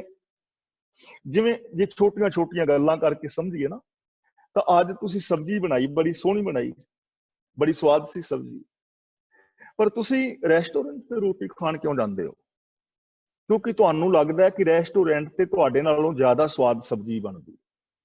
ਰੈਸਟੋਰੈਂਟ ਵਾਲਿਆਂ ਨੂੰ ਲੱਗਦਾ ਹੈ 5 ਸਟਾਰ ਚ ਜ਼ਿਆਦਾ ਸਵਾਦ ਬਣਦੀ। ਤਾਂ ਇਹਦਾ ਮਤਲਬ ਤੁਸੀਂ ਕੱਲ ਨੂੰ ਹੋਰ ਟੇਸਟੀ ਸਬਜ਼ੀ ਬਣਾ ਸਕਦੇ ਹੋ, ਪਰਸੋਂ ਨੂੰ ਹੋਰ ਚੰਗੀ। ਤੁਸੀਂ ਘਰ ਦੇ ਅੰਦਰ ਹੀ ਜੇ ਰੋਜ਼ ਵਿਕਾਸ ਕਰੋ ਤੇ 5 ਸਟਾਰ ਵਰਗਾ ਭੋਜਨ ਘਰ ਬਣਾ ਸਕਦੇ ਹੋ। ਅੱਜ ਤੁਸੀਂ ਘਰ ਦੀ ਸਫਾਈ ਬਹੁਤ ਚੰਗੀ ਕੀਤੀ, ਕੱਲ ਨੂੰ ਹੋਰ ਕਰ ਸਕਦੇ ਹੋ। ਅੱਜ ਤੁਹਾਡੀ ਵਰਡਿੰਗ ਬਹੁਤ ਪਿਆਰੀ ਸੀ, ਲੇਕਿਨ ਇਹ ਚੰਗੀ ਵਰਡਿੰਗ ਦਾ ਐਂਡ ਨਹੀਂ। ਕੱਲ ਨੂੰ ਹੋਰ ਪਿਆਰੇ ਬੋਲ ਬੋਲੋ, ਆਪਣੀ ਵਰਡਿੰਗ ਵਿੱਚ ਹੋਰ ਸੁਧਾਰ ਲਿਆਓ। ਅੱਜ ਤੁਹਾਡਾ ਵਿਹਾਰ ਬੜਾ ਚੰਗਾ ਸੀ ਇੱਕ ਦੂਜੇ ਨਾਲ, ਪਰ ਇਹ ਚੰਗੇ ਵਿਹਾਰ ਦਾ ਐਂਡ ਨਹੀਂ, ਇਹਨੂੰ ਹੋਰ ਚੰਗਾ ਕਰੋ। ਘਰ ਦੇ ਵਿੱਚ ਪਤੀ ਪਤਨੀ ਹੋ, ਮਾਂ-ਬਾਪ ਨੇ, ਬੱਚੇ ਨੇ, ਰਿਸ਼ਤੇਦਾਰ ਨੇ, ਭੈਣ ਭਰਾ ਨੇ, ਜਿੱਥੇ ਜੌਬ ਕਰਨ ਜਾਂਦੇ ਹੋ, ਗੁਰਦੁਆਰੇ, ਮੰਦਿਰ, ਮਸਜਿਦ ਜਾਂਦੇ ਹੋ, ਤਾਂ ਇਸ ਪਿਆਰ ਨੂੰ ਰੋਜ਼ ਹੋਰ ਵਧਾਓ, ਸਚਾਈ ਨੂੰ ਹੋਰ ਵਧਾਓ, ਦਇਆ ਨੂੰ ਵਧਾਓ। ਇਹਨੂੰ ਕਹਿੰਦੇ ਨੇ ਨਵੀਂ ਕਿਰਤ। ਜਦੋਂ ਅਸੀਂ ਕਰਤਾ ਪੁਰਖ ਦੇ ਨਾਲ ਜੁੜਾਂਗੇ ਕਿ ਉਹ ਹਮੇਸ਼ਾ ਨਵਾਂ ਹੈ, ਤਾਂ ਸਾਡੀ ਜ਼ਿੰਦਗੀ ਵਿੱਚ ਨਵੀਨਤਾ ਆਉਣੀ ਚਾਹੀਦੀ ਹੈ। ਮੈਂ ਗੁਰਦੁਆਰੇ ਸਾਹਿਬਾਨ ਵਿੱਚ ਕਈ ਐਸੇ ਵੀਰਾਂ ਨੂੰ ਜਾਣਨਾ ਜਿਹੜੇ ਬੈਠਣ ਤੋਂ ਲੜ ਪੈਂਦੇ ਨੇ ਵੀ ਇਹ ਜਗ੍ਹਾ ਮੇਰੀ, ਇੱਥੇ ਮੈਂ ਰੋਜ਼ ਬਹਿਣਾ, ਤੂੰ ਕਿਵੇਂ ਬਹਿ ਗਿਆ ਇੱਥੇ। ਜਿਨ੍ਹਾਂ ਲੋਕਾਂ ਨੇ ਆਪਣੇ ਬੈਠਣ ਦੀ ਜਗ੍ਹਾ ਨਹੀਂ ਬਦਲੀ, ਉਹ ਜੀਵਨ ਕਦੋਂ ਬਦਲਣਗੇ? ਵਹੀ ਬੇਢੰਗੀ ਚਾਲ ਜੋ ਪਹਿਲੇ ਥੀ ਅਬ ਵੀ ਹੈ। ਅਸੀਂ ਆਪਣੇ ਜੀਵਨ ਵਿੱਚ ਵੇਖਣਾ ਕੋਈ ਨਵੀਨਤਾ ਆਈ ਹੈ। ਅਗਲਾ ਬਚਨ ਹੈ ਨਿਰਭਉ। ਰੱਬ ਦਾ ਗੁਣ ਹੈ ਨਿਰਭਉ, ਡਰ ਤੋਂ ਰਹਿਤ। ਰੱਬ ਨੂੰ ਡਰ ਨਹੀਂ ਹੈ ਕਿਸੇ ਦਾ, ਨਾ ਰੱਬ ਡਰਾਉਂਦਾ ਹੈ, ਨਾ ਉਹ ਡਰਦਾ ਹੈ। ਤਾਂ ਰੱਬ ਦਾ ਗੁਣ ਹੈ ਨਿਰਭਉ। ਅਸੀਂ ਰੱਬ ਨੂੰ ਜਪਣਾ ਹੈ, ਜਾਣਨਾ ਹੈ, ਉਹਦੇ ਵਿੱਚ ਸਮਾਣਾ ਹੈ, ਤੇ ਜਿਹੜਾ ਨਿਰਭਉ ਦੇ ਵਿੱਚ ਸਮਾਏਗਾ ਉਹ ਵੀ ਨਿਰਭਉ ਹੋ ਜਾਏਗਾ। ਇਟ ਮੀਨਸ ਅਸੀਂ ਵੀ ਨਿਰਭਉ ਹੋਣਾ ਹੈ। ਨਾ ਡਰੋ, ਨਾ ਡਰਾਓ, ਨਾ ਜ਼ੁਲਮ ਕਰੋ, ਨਾ ਜ਼ੁਲਮ ਸਹਾਰੋ। ਕਿਉਂਕਿ ਜੋ ਕਿਸੇ ਨੂੰ ਡਰਾਉਂਦਾ ਹੈ ਉਹ ਜ਼ੁਲਮ ਕਰਦਾ ਹੈ, ਤੇ ਜੋ ਕਿਸੇ ਤੋਂ ਡਰ ਜਾਂਦਾ ਹੈ ਉਹ ਜ਼ੁਲਮ ਸਹਾਰਦਾ ਹੈ। ਇਹ ਦੋਵੇਂ ਹੀ ਪਾਪ ਨੇ। ਤੇ ਬੇਨਤੀ ਕਰਾਂ, ਜਦੋਂ ਬੰਦਾ ਨਿਰਭਉ ਹੋਏਗਾ ਨਾ, ਸੱਚ ਨਾਲ ਜੁੜੇਗਾ, ਫਿਰ ਇਹਦੇ ਅੰਦਰ ਨੈਗੇਟਿਵਿਟੀ ਨਹੀਂ ਆਏਗੀ, ਇਹਦੇ ਅੰਦਰ ਹੀਨ ਭਾਵਨਾ ਇਨਫੀਰੀਓਰਿਟੀ ਕੰਪਲੈਕਸ ਨਹੀਂ ਆਏਗਾ, ਇਹਦੇ ਅੰਦਰ ਸੁਪਰੀਓਰਿਟੀ ਕੰਪਲੈਕਸ ਨਹੀਂ ਆਏਗਾ, ਦੂਜਿਆਂ ਤੋਂ ਆਪਣੇ ਆਪ ਨੂੰ ਬਹੁਤਾ ਵੱਡਾ ਨਹੀਂ ਜਾਣੇਗਾ, ਇਹ ਫੋਬੀਆ ਆਦਿਕ ਰੋਗਾਂ ਦਾ ਸ਼ਿਕਾਰ ਨਹੀਂ ਹੋਏਗਾ, ਮਾਨਸਿਕ ਰੋਗਾਂ ਤੋਂ ਬਚ ਜਾਏਗਾ। ਅਗਲਾ ਸ਼ਬਦ ਹੈ ਨਿਰਵੈਰ। ਰੱਬ ਦਾ ਗੁਣ ਹੈ ਨਿਰਵੈਰ ਹੋਣਾ, ਵੈਰ ਤੋਂ ਰਹਿਤ। ਰੱਬ ਦਾ ਕਿਸੇ ਦੇ ਨਾਲ ਕੋਈ ਵੈਰ ਨਹੀਂ। ਅਸੀਂ ਰਾਮ ਅੱਲਾ ਵਾਹਿਗੁਰੂ ਦੇ ਨਾਮ ਤੋਂ ਬੇਸ਼ੱਕ ਲੜ ਪਈਏ, ਲੋਕ ਮੰਦਰ ਮਸਜਿਦ ਗੁਰਦੁਆਰਿਆਂ ਕਰਕੇ ਬੇਸ਼ੱਕ ਲੜਨ, ਰੱਬ ਦੇ ਨਾਮ ਤੇ ਲੜਨ, ਧਰਮ ਦੇ ਨਾਮ ਤੇ ਲੜਨ, ਵੈਰ ਪਾਣ, ਪਰ ਰੱਬ ਕਿਸੇ ਨਾਲ ਵੈਰ ਨਹੀਂ ਕਰਦਾ। ਜੇ ਰੱਬ ਨੂੰ ਦੂਜੇ ਧਰਮ ਦੇ ਲੋਕ ਚੰਗੇ ਨਾ ਲੱਗਦੇ ਹੋਣ ਤੇ ਰੱਬ ਆਪ ਹੀ ਮਾਰ ਦੇਵੇ। ਆ ਨਿੱਕਾ ਜਿਹਾ ਕਰੋਨਾ ਨਿਕਲਿਆ ਨਾ ਕੁਦਰਤ ਦੇ ਵਿੱਚੋਂ, ਜਿਹਨੂੰ ਅਸੀਂ ਵੇਖ ਨਹੀਂ ਸਕਦੇ, ਸਾਰੀ ਦੁਨੀਆ ਬੰਨ ਕੇ ਬਹਿ ਗਈ ਅੰਦਰ। ਕੁਦਰਤ ਅੱਗੇ ਕੀ ਬੰਦਾ ਕਰ ਸਕਦਾ? ਜੇ ਰੱਬ ਨੂੰ ਕੋਈ ਧਰਮ ਚੰਗਾ ਨਹੀਂ ਲੱਗਦਾ ਤਾਂ ਉਹ ਧਰਮ ਨੂੰ ਖਤਮ ਕਰ ਸਕਦਾ ਹੈ, ਉਸ ਰੰਗ ਨਸਲ ਦੇ ਲੋਕਾਂ ਨੂੰ ਖਤਮ ਕਰ ਸਕਦਾ ਹੈ। ਉਹਦੇ ਅੱਗੇ ਕੋਈ ਹੈ, ਕੋਈ ਐਸੀ ਚੀਜ਼ ਨਹੀਂ ਨਾ। ਤਾਂ ਰੱਬ ਦਾ ਕਿਸੇ ਦੇ ਨਾਲ ਵੈਰ ਨਹੀਂ ਹੈ, ਉਹ ਨਿਰਵੈਰ ਹੈ। ਤੇ ਬੇਨਤੀ ਕਰਾਂ, ਜਿਹੜਾ ਨਿਰਵੈਰ ਹੋਵੇ ਤੇ ਅਸੀਂ ਕਹਿੰਦੇ ਹੋਈਏ ਏਕ ਪਿਤਾ ਏਕਸ ਕੇ ਹਮ ਬਾਰਿਕ, ਤੇ ਉਹਦੀ ਪ੍ਰਜਾ ਦੇ ਨਾਲ, ਉਹਦੇ ਮਨੁੱਖਾਂ ਦੇ ਨਾਲ ਵੈਰ ਕਮਾ ਕੇ, ਈਰਖਾ ਕਮਾ ਕੇ, ਤੇ ਕੀ ਤੁਸੀਂ ਆਸ ਰੱਖਦੇ ਹੋ ਕਿ ਰੱਬ ਦਾ ਪਿਆਰ ਪਾ ਲਓਗੇ? ਇਹਨੂੰ ਛੋਟੀ ਜਿਹੀ ਮਿਸਾਲ ਨਾਲ ਅਸੀਂ ਸਮਝੀਏ। ਮੰਨ ਲਓ ਤੁਹਾਡੇ ਬੱਚਿਆਂ ਨੂੰ ਸਕੂਲ ਜਾਣ ਲੱਗਿਆਂ ਕੋਈ ਬੰਦਾ ਥੱਪੜ ਮਾਰਦਾ ਹੈ, ਕੋਈ ਉਹਨਾਂ ਨੂੰ ਪਰੇਸ਼ਾਨ ਕਰਦਾ ਹੈ, ਉਹਦੇ ਕੱਪੜੇ ਪਾੜ ਦਿੰਦਾ ਹੈ, ਉਹਨਾਂ ਦੀ ਰੋਟੀ ਖੋਹ ਕੇ ਖਾ ਜਾਂਦਾ ਹੈ। ਤੁਸੀਂ ਉਸ ਬੰਦੇ ਨੂੰ ਘਰ ਬੁਲਾ ਕੇ ਸਰੋਪਾ ਦਿਓਗੇ ਕਿ ਤੂੰ ਸਾਡੇ ਬੱਚਿਆਂ ਨੂੰ ਪਰੇਸ਼ਾਨ ਕਰਨਾ ਹੈ, ਆ ਵੀ ਤੈਨੂੰ ਸਰੋਪਾ ਦਈਏ, ਅਸੀਂ ਤੇਰੇ ਨਾਲ ਬੜਾ ਪਿਆਰ ਕਰਨਾ? ਤੁਸੀਂ ਤੇ ਉਹਦੇ ਨਾਲ ਲੜੋਗੇ, ਉਹ ਪੁਲਿਸ ਦੇ ਵਿੱਚ ਰਿਪੋਰਟ ਦਿਓਗੇ। ਔਰ ਦੇਣੀ ਵੀ ਚਾਹੀਦੀ ਐਸੇ ਬੰਦੇ ਦੀ, ਜਿਹੜਾ ਕਿਸੇ ਦੇ ਬੱਚਿਆਂ ਨੂੰ ਪਰੇਸ਼ਾਨ ਕਰੇ। ਉਹਦਾ ਮਾਪਿਓ ਦਾ ਪਿਆਰ ਥੋੜੀ ਉਹਨੂੰ ਮਿਲੇਗਾ। ਅਸੀਂ ਉਹਦੇ ਨਾਲ ਪਿਆਰ ਥੋੜੀ ਕਰਾਂਗੇ, ਨਹੀਂ ਕਰਾਂਗੇ ਨਾ। ਤੇ ਰੱਬ ਯਾਰ ਸਾਡੇ ਨਾਲੋਂ ਵੀ ਗਿਆ ਗਵਾਚਿਆ ਹੈ ਕਿ ਰੱਬ ਦੇ ਨਾ ਬੱਚਿਆਂ ਨਾਲ ਪਿਆਰ ਕਰੋ, ਰਿਸ਼ਵਤ ਲਓ, ਚੋਰੀ ਕਰੋ, ਈਰਖਾ ਕਰੋ, ਇਹਨਾਂ ਦੀਆਂ ਚੁਗਲੀਆਂ ਕਰੋ, ਤੇ ਤੁਸੀਂ ਕਹੋ ਰੱਬ ਸਾਡੇ ਨਾਲ ਪਿਆਰ ਕਰੇ। ਉਹ ਪਿਆਰ ਨਹੀਂ ਕਰੇਗਾ, ਉਹ ਨਿਰਵੈਰ ਨਾਲ ਹੀ ਪਿਆਰ ਕਰੇਗਾ। ਇਸ ਲਈ ਸਾਨੂੰ ਵੀ ਨਿਰਵੈਰ ਹੋਣਾ ਪੈਣਾ ਹੈ, ਈਰਖਾ ਦਵੈਸ਼ ਖਤਮ ਕਰਨੀ ਹੈ। ਤਾਂ ਦੁਨੀਆ ਚੋਂ ਈਰਖਾ ਦਵੈਸ਼ ਖਤਮ ਹੋ ਜਾਏਗੀ, ਸੰਸਾਰ ਸੁਹਾਵਣਾ ਬਾਗ ਬਣ ਜਾਏਗਾ। ਸਾਡੀ ਤੇ ਘਰਦਿਆਂ ਨਾਲ ਨਹੀਂ ਬਣਦੀ, ਪਿਓ ਪੁੱਤਰ ਡਾਂਗਾ ਚੁੱਕੀ ਫਿਰਨੇ ਆ। ਇੱਥੇ ਪਿੱਛੇ ਕਰਨਾਲ ਡਿਸਟ੍ਰਿਕਟ ਦੀ ਗੱਲ, ਨੀਲੋ ਖੜੀ ਦੇ ਲਾਗੇ 15-20 ਬੰਦਿਆਂ ਨੇ ਡਾਂਗਾ ਚੁੱਕੀਆਂ। ਤੇ ਮੈਂ ਪੁੱਛਿਆ ਵੀ ਸਿੰਘੋ ਕਿੱਧਰ? ਅੱਜ ਕਹਿਣ ਲੱਗੇ ਗੁਰਦੁਆਰਾ ਸਾਹਿਬ ਚੱਲੇ ਆ। ਤੇ ਮੈਂ ਕਿਹਾ ਵੀ ਅੱਜ ਕੋਈ ਗੱਤਕੇ ਦਾ ਪ੍ਰੋਗਰਾਮ ਹੈ, ਗੁਰਪੁਰਬ ਤੇ ਹੈ ਨਹੀਂ। ਮੈਂ ਕਿਹਾ ਗੱਤਕੇ ਦਾ ਪ੍ਰੋਗਰਾਮ ਹੈ। ਕਹਿਣ ਲੱਗੇ ਨਹੀਂ। ਤੇ ਮੈਂ ਕਿਹਾ ਡਾਂਗਾ ਕਿਉਂ ਚੁੱਕੀਆਂ ਨੇ? ਕਹਿਣ ਲੱਗੇ ਅੱਜ ਗੁਰਦੁਆਰੇ ਪ੍ਰਧਾਨ ਬਣਾਉਣਾ ਤਾਂ ਡਾਂਗਾ ਚੁੱਕੀਆਂ। ਤੇ 6 ਮਹੀਨੇ ਬਾਅਦ ਫਿਰ ਡਾਂਗਾ ਚੁੱਕੀਆਂ। ਮੈਂ ਕਿਹਾ ਵੀ ਅੱਜ ਕਹਿਣ ਲੱਗੇ ਅੱਜ ਪ੍ਰਧਾਨ ਹਟਾਣਾ ਹੈ। ਇਹੀ ਕੰਮ ਕਰ ਰਹੇ ਆ ਨਾ, ਤੇ ਪੜ ਰਹੇ ਹਾਂ ਅਸੀਂ ਨਿਰਵੈਰ। ਦੇਖੋ ਗੁਰਦੁਆਰਿਆਂ, ਮਸੀਤਾਂ, ਮੰਦਰਾਂ ਵਿੱਚ ਤੇ ਪ੍ਰਧਾਨਗੀ ਦੀਆਂ ਲੜਾਈਆਂ ਹੁੰਦੀਆਂ ਨੇ। ਪਿੱਛੇ ਇੰਡੀਆ ਦੇ ਵਿੱਚ ਸ਼ਮਸ਼ਾਨ ਭੂਮੀ ਦੀ ਪ੍ਰਧਾਨਗੀ ਤੋਂ ਲੜਾਈ ਹੋ ਗਈ। ਪ੍ਰਧਾਨਗੀ ਦੀ ਲੜਾਈ ਸ਼ਮਸ਼ਾਨ ਭੂਮੀ, ਜਿੱਥੇ ਲੋਕਾਂ ਨੇ ਮਰਨਾ ਹੈ, ਮਰੀ ਹੋਈ ਜਿੱਥੇ ਲਾਸ਼ ਨੇ ਜਾਣਾ ਹੈ, ਜਿੱਥੇ ਜਾ ਕੇ ਲੋਕਾਂ ਨੂੰ ਮੌਤ ਚੇਤੇ ਆਉਂਦੀ ਹੈ, ਉਥੋਂ ਦੀ ਪ੍ਰਧਾਨਗੀ ਦੀ ਲੜਾਈ ਚੰਗੀ ਡਾਂਗ ਖੜਕੀ। ਤੇ ਬਾਅਦ ਚ ਪਤਾ ਲੱਗਾ ਯਾਰ ਸ਼ਮਸ਼ਾਨ ਭੂਮੀ ਪਿੱਛੇ ਪ੍ਰਧਾਨਗੀ ਪਿੱਛੇ ਲੜਨ ਦਾ ਤੁਕ ਕੀ ਹੈ, ਇਹਦਾ ਬੇਸ ਕੀ ਹੈ। ਕਹਿਣ ਲੱਗੇ ਜਿਹੜਾ ਪਹਿਲਾ ਪ੍ਰਧਾਨ ਸੀ ਉਹਦਾ ਸੀ ਲੱਕੜ ਦਾ ਆਰਾ, ਤੇ ਬਾਲਣ ਆਉਂਦਾ ਸੀ ਉਹਦੇ ਆਰੇ ਤੋਂ। ਤੇ ਹੁਣ ਜਿਹੜਾ ਪ੍ਰਧਾਨ ਬਣਿਆ ਇਹਨੇ ਵੀ ਆਰਾ ਲਵਾ ਲਿਆ, ਜਾਂਦਾ ਹੁਣ ਬਾਲਣ ਮੇਰਾ ਵੀ। ਤੇ ਅਸੀਂ ਪੜ ਰਹੇ ਹਾਂ ਨਿਰਵੈਰ। ਤਾਂ ਗੁਰਬਾਣੀ ਦੇ ਅੰਦਰੋਂ ਸਾਨੂੰ ਨਿਰਵੈਰ ਹੋਣਾ ਪਵੇਗਾ। ਇਹ ਸ਼ਬਦ ਸਾਨੂੰ ਸਿਖਾਉਂਦਾ ਹੈ, ਸਭ ਕੋ ਮੀਤ ਹਮ ਆਪਨ ਕੀਨਾ, ਹਮ ਸਭਨਾ ਕੇ ਸਾਜਨ, दूर परायो मन का बिरहा तो मेल क्यों मेरे राजन, ना को मेरा दुश्मन रहया ना हम किसके बैराई, ब्रह्म पसार पसार्यो पीतर सतगुर ते सोझी। अगला शब्द है अकाल मूरत। अकाल मूरत का अर्थ है, मूरत का मतलब हस्ती, अकाल का मतलब काल तो रहत, काल रहत हस्ती। देखो मूल मंत्र ਨੂੰ ਧਿਆਨ ਨਾਲ ਪੜੋਗੇ। ਸਤਨਾਮ ਦੇ ਮੰਮੇ ਥੱਲੇ ਔਂਕੜ ਹੈ, ਪੁਰਖ ਦੇ ਖੱਖੇ ਥੱਲੇ ਔਂਕੜ ਹੈ, ਨਿਰਭਉ ਦੇ ਊੜੇ ਥੱਲੇ ਔਂਕੜ ਹੈ, ਨਿਰਵੈਰ ਦੇ ਰਾਰੇ ਥੱਲੇ ਔਂਕੜ ਹੈ, ਪਰ ਅਕਾਲ ਦੇ ਲੱਲੇ ਥੱਲੇ ਔਂਕੜ ਨਹੀਂ। ਕਿਉਂ? ਕਦੇ ਸੋਚਿਆ? ਮੂਰਤ ਦੇ ਤੱਤੇ ਨਾਲ ਸਿਹਾਰੀ ਹੈ, ਨਿਰਵੈਰ ਦੇ ਦਾਰੇ ਥੱਲੇ ਔਂਕੜ ਹੈ। ਕਿਉਂ? ਤਾਂ ਜੇ ਅਕਾਲ ਦੇ ਲੱਲੇ ਥੱਲੇ ਔਂਕੜ ਲਾ ਦਈਏ ਨਾ, ਇਹ ਸ਼ਬਦ ਮੂਰਤ ਨਾਲੋਂ ਵੱਖਰਾ ਬਣ ਜਾਏਗਾ।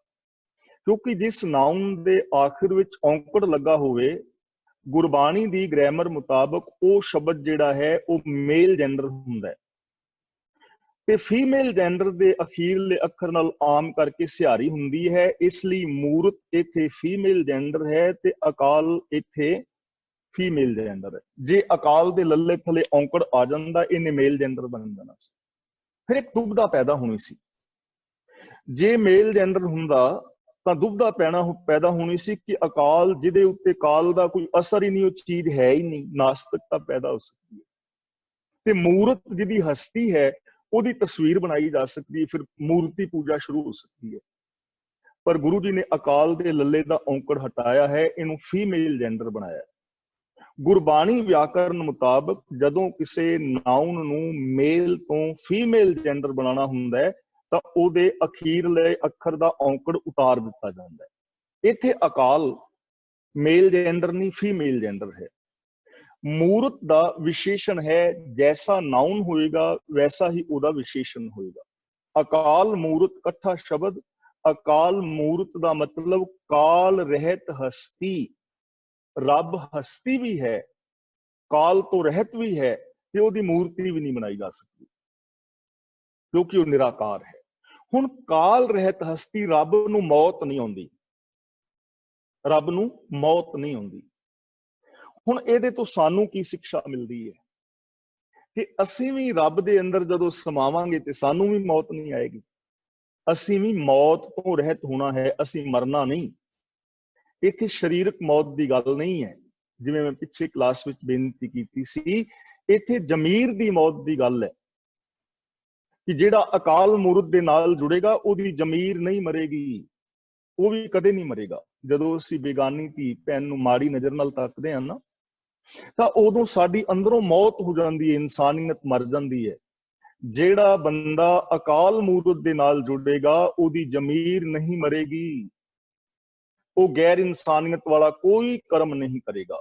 ਅਗਲਾ ਸ਼ਬਦ ਹੈ ਅਜੂਨੀ। ਰੱਬ ਜੂਨਾਂ ਵਿੱਚ ਨਹੀਂ ਆਉਂਦਾ। ਦੇਖੋ ਹੁਣ ਕਈ ਧਰਮਾਂ ਦੇ ਲੋਕ ਨੇ ਜੋ ਸੱਪ ਨੂੰ ਵੀ ਦੇਵਤਾ ਮੰਨਦੇ ਨੇ, ਗਰੁੜ ਨੂੰ ਦੇਵਤਾ ਮੰਨਦੇ ਨੇ, ਵਰਾ ਸੂਰ ਦਾ ਅਵਤਾਰ ਤੇ ਰੱਬ ਸੂਰ ਦਾ ਅਵਤਾਰ ਹੈ। ਤਾਂ ਜੇ ਰੱਬ ਜੂਨਾਂ ਵਿੱਚ ਆ ਜਾਏ ਤੇ ਸਾਨੂੰ ਕੀ ਫਰਕ ਪੈਂਦਾ, ਤੇ ਜੇ ਰੱਬ ਜੂਨਾਂ ਵਿੱਚ ਨਹੀਂ ਆਉਂਦਾ ਤੇ ਸਾਨੂੰ ਕੀ ਫਰਕ ਪਿਆ। ਗੱਲ ਸੋਚਣ ਵਾਲੀ ਤਾਂ ਇਹ ਹੈ, ਇਸ ਅਜੂਨੀ ਸ਼ਬਦ ਤੋਂ ਸਾਨੂੰ ਕੀ ਸਿੱਖਿਆ ਮਿਲਦੀ ਹੈ। ਰੱਬ ਅਜੂਨੀ ਹੈ, ਰੱਬ ਦਾ ਇਹ ਗੁਣ ਹੈ ਕਿ ਉਹ ਜੂਨਾਂ ਵਿੱਚ ਨਹੀਂ ਆਉਂਦਾ। ਅਸੀਂ ਵੀ ਅਜੂਨੀ ਹੋਣਾ ਹੈ। ਅਜੂਨੀ ਦਾ ਮਤਲਬ ਅਸੀਂ ਵੀ ਆਪਣੇ ਅਜੂਨੀ ਹੋਣਾ ਹੈ, ਆਪਣੇ ਅੰਦਰੋਂ ਪਸ਼ੂ ਬਿਰਤੀਆਂ ਖਤਮ ਕਰਨੀਆਂ ਨੇ। ਜਿਵੇਂ ਕੋਈ ਬੰਦਾ ਗਲਤ ਕੰਮ ਕਰੇ ਨਾ ਬਾਰ-ਬਾਰ, ਤਾਂ ਅਸੀਂ ਕਹਿੰਦੇ ਆ ਖੋਤਾ ਹੈ। ਅਸਲ 'ਚ ਉਸ ਬੰਦੇ ਦੇ 4 ਪੈਰ ਤੇ ਪੂਛ ਨਹੀਂ ਹੁੰਦੀ, ਹੁੰਦਾ ਬੰਦਾ ਹੀ ਹੈ, ਪਰ ਉਹ ਕੰਮ ਬੇਵਕੂਫੀਆਂ ਵਾਲੇ ਕਰਦਾ ਹੈ, ਉਹਨੂੰ ਅਸੀਂ ਖੋਤਾ ਕਹਿੰਦੇ ਆ। ਇਸ ਲਈ ਅਸੀਂ ਖੋਤੇ ਨਹੀਂ ਬਣਨਾ, ਅਸੀਂ ਅਜੂਨੀ ਹੋਣਾ ਹੈ। ਜਦੋਂ ਕੋਈ ਅਮੋੜ ਬੰਦਾ ਹੈ ਨਾ, ਸਮਾਜ ਦੇ ਨਿਯਮਾਂ ਨੂੰ ਤੋੜੇ, ਕਿਸੇ ਦੀ ਗੱਲ ਹੀ ਨਾ ਮੰਨੇ, ਤੇ ਅਸੀਂ ਕਹਿੰਦੇ ਆ ਛੱਡ ਪਰਾਂ ਯਾਰ, ਉਹ ਤੇ ਝੋਟਾ ਹੈ, ਝੋਟਾ ਹੈ, ਮਾਤਾ ਪੈਸਾ ਅਮੂਹਾਂ ਜਾਏ। ਜਦੋਂ ਕੋਈ ਹੰਕਾਰ ਕਰਕੇ ਦੂਜਿਆਂ ਨੂੰ ਨੀਵਾਂ ਵਿਖਾਉਂਦਾ ਹੈ, ਉਦੋਂ ਬੰਦਾ ਨਹੀਂ ਹੁੰਦਾ, ਉਦੋਂ ਹਾਥੀ ਹੁੰਦਾ ਹੈ। ਜਦੋਂ ਬੰਦਾ ਲੋਭ ਲਾਲਚ ਕਰਕੇ ਬੇਗਾਨੇ ਹੱਕ ਖਾਂਦਾ ਹੈ, ਉਦੋਂ ਬੰਦੇ ਦੀ ਬਿਰਤੀ ਕੁੱਤੇ ਵਾਲੀ ਹੁੰਦੀ ਹੈ। ਤਾਂ ਜਿਹੜਾ ਅਜੂਨੀ ਦੇ ਨਾਲ ਜੁੜੇਗਾ ਉਹ ਇਹਨਾਂ ਪਸ਼ੂ ਬਿਰਤੀਆਂ ਚੋਂ ਬਾਹਰ ਆਏਗਾ। ਤੇ ਜੇ ਸਾਰੇ ਸਮਾਜ ਦੇ ਲੋਕ ਐਵੇਂ ਦੇ ਹੋ ਜਾਣ ਤੇ ਅੰਦਾਜ਼ਾ ਲਾਓ ਸਮਾਜ ਕੈਸਾ ਹੋਏਗਾ। ਅਗਲਾ ਸ਼ਬਦ ਹੈ ਸੈਭੰ। ਸੈਭੰ ਦਾ ਅਰਥ ਹੈ ਸੁੱਤੇ ਪ੍ਰਕਾਸ਼, ਆਪਣੇ ਆਪ ਤੋਂ ਆਪ। ਅਸੀਂ ਸਾਰੇ ਮਾਂ-ਬਾਪ ਤੋਂ ਪੈਦਾ ਹੋਏ ਹਾਂ, ਤੇ ਜੋ ਮਾਂ-ਬਾਪ ਤੋਂ ਪੈਦਾ ਹੋਇਆ ਹੈ ਉਹ ਮਰੇਗਾ ਵੀ ਜ਼ਰੂਰ, ਜੋ ਜਨਮਿਆ ਹੈ ਮਰੇਗਾ ਵੀ ਜ਼ਰੂਰ। ਪਰ ਰੱਬ ਮਾਂ-ਬਾਪ ਤੋਂ ਪੈਦਾ ਨਹੀਂ ਹੋਇਆ। ਥਾਪਿਆ ਨਾ ਜਾਏ, ਕੀਤਾ ਨਾ ਹੋਏ, ਆਪੇ ਆਪ ਨਿਰੰਜਨ ਸੋਏ। ਸੈਭੰ ਦਾ ਮਤਲਬ ਸੁੱਤੇ ਪ੍ਰਕਾਸ਼, ਆਪਣੇ ਆਪ ਤੋਂ ਆਪ।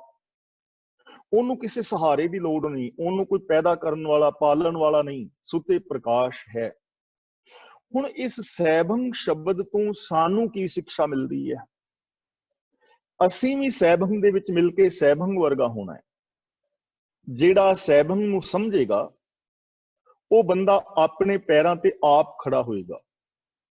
मान लो सपोज कि मेरी जी तनख्वाह है ना वो 10,000 है, तो मेरे घर में आता है 40,000 रुपया, मैं 30,000 रुपया मेज के थल्लों लेना वा, रिश्वत लेना, तो यदा मतलब मैं सैभंग नूं मनन वाला नहीं हाँ, मैं अपने पैरों ते आप नहीं खड़ा होया, मैं बेगाने हक खा के।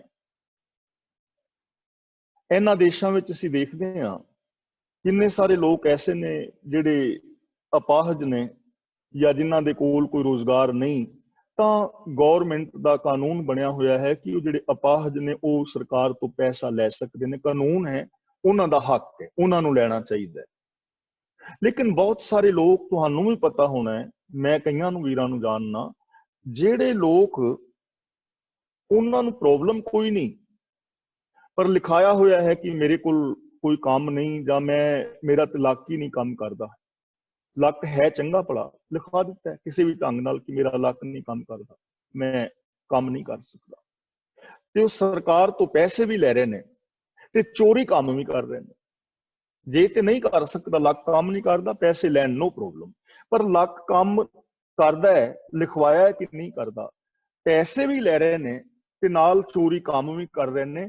ਜੋ ਲੋਕ ਐਵੇਂ ਕਰਦੇ ਨੇ ਉਹ ਸੈਭੰਗ ਨੂੰ ਮੰਨਣ ਵਾਲੇ ਨਹੀਂ ਹਨ, ਉਹ ਸੈਭੰਗ ਨੂੰ ਮੰਨਣ ਵਾਲੇ ਨਹੀਂ। ਜੋ ਸੈਭੰਗ ਦੇ ਉੱਤੇ ਅਮਲ ਕਰੇਗਾ ਨਾ ਸ਼ਬਦ ਤੇ, ਉਹ ਆਪਣੇ ਪੈਰਾਂ ਤੇ ਆਪ ਖੜਾ ਹੋਏਗਾ, ਬੇਗਾਨੇ ਹੱਕ ਨਹੀਂ ਖਾਏਗਾ। ਹੁਣ ਐਸੀ ਬਿਰਤੀ, ਐਸੀ ਸੋਚ ਕਿਵੇਂ ਆਏਗੀ? ਦੇਖੋ ਇਹ ਗੱਲਾਂ ਤਾਂ ਸਾਰੀਆਂ ਠੀਕ ਨੇ, ਅਪੀਲ ਕਰਦੀਆਂ ਨੇ, ਮੰਨਣ ਵਿੱਚ ਆਉਂਦੀਆਂ ਨੇ ਕਿ ਐਸਾ ਹੋ ਸਕਦਾ ਹੈ, ਪੋਸੀਬਿਲਿਟੀ ਹੈ, ਜੇ ਅਸੀਂ ਕਰੀਏ ਤੇ ਹੋ ਸਕਦਾ, ਕੁਝ ਵੀ ਇੰਪੋਸੀਬਲ ਨਹੀਂ। ਪਰ ਸਵਾਲ ਪੈਦਾ ਹੁੰਦਾ ਹੈ ਕਿ ਇਹੋ ਜਿਹੀ ਬਿਰਤੀ ਬਣੇਗੀ ਕਿਵੇਂ? ਤਾਂ ਗੁਰੂ ਜੀ ਅਖੀਰ ਵਿੱਚ ਲਿਖ ਰਹੇ ਨੇ, ਗੁਰ ਪ੍ਰਸਾਦ, ਗੁਰੂ ਦੀ ਕਿਰਪਾ ਸਦਕਾ, ਗੁਰੂ ਦੀ ਰਹਿਮਤ ਸਦਕਾ। ਤੇ ਗੁਰੂ ਦੀ ਜਦੋਂ ਕਿਰਪਾ ਹੁੰਦੀ ਤਾਂ ਗੁਰੂ ਕੀ ਕਰਦਾ ਹੈ? ਗੁਰੂ ਗਿਆਨ ਦੀ ਦਾਤ ਦਿੰਦਾ ਹੈ। ਗਿਆਨ ਅੰਜਨ ਗੁਰ ਦੀਆ, ਗੁਰੂ ਨੇ ਵੇ ਆਫ ਲਾਈਫ ਦੇਣਾ ਹੈ।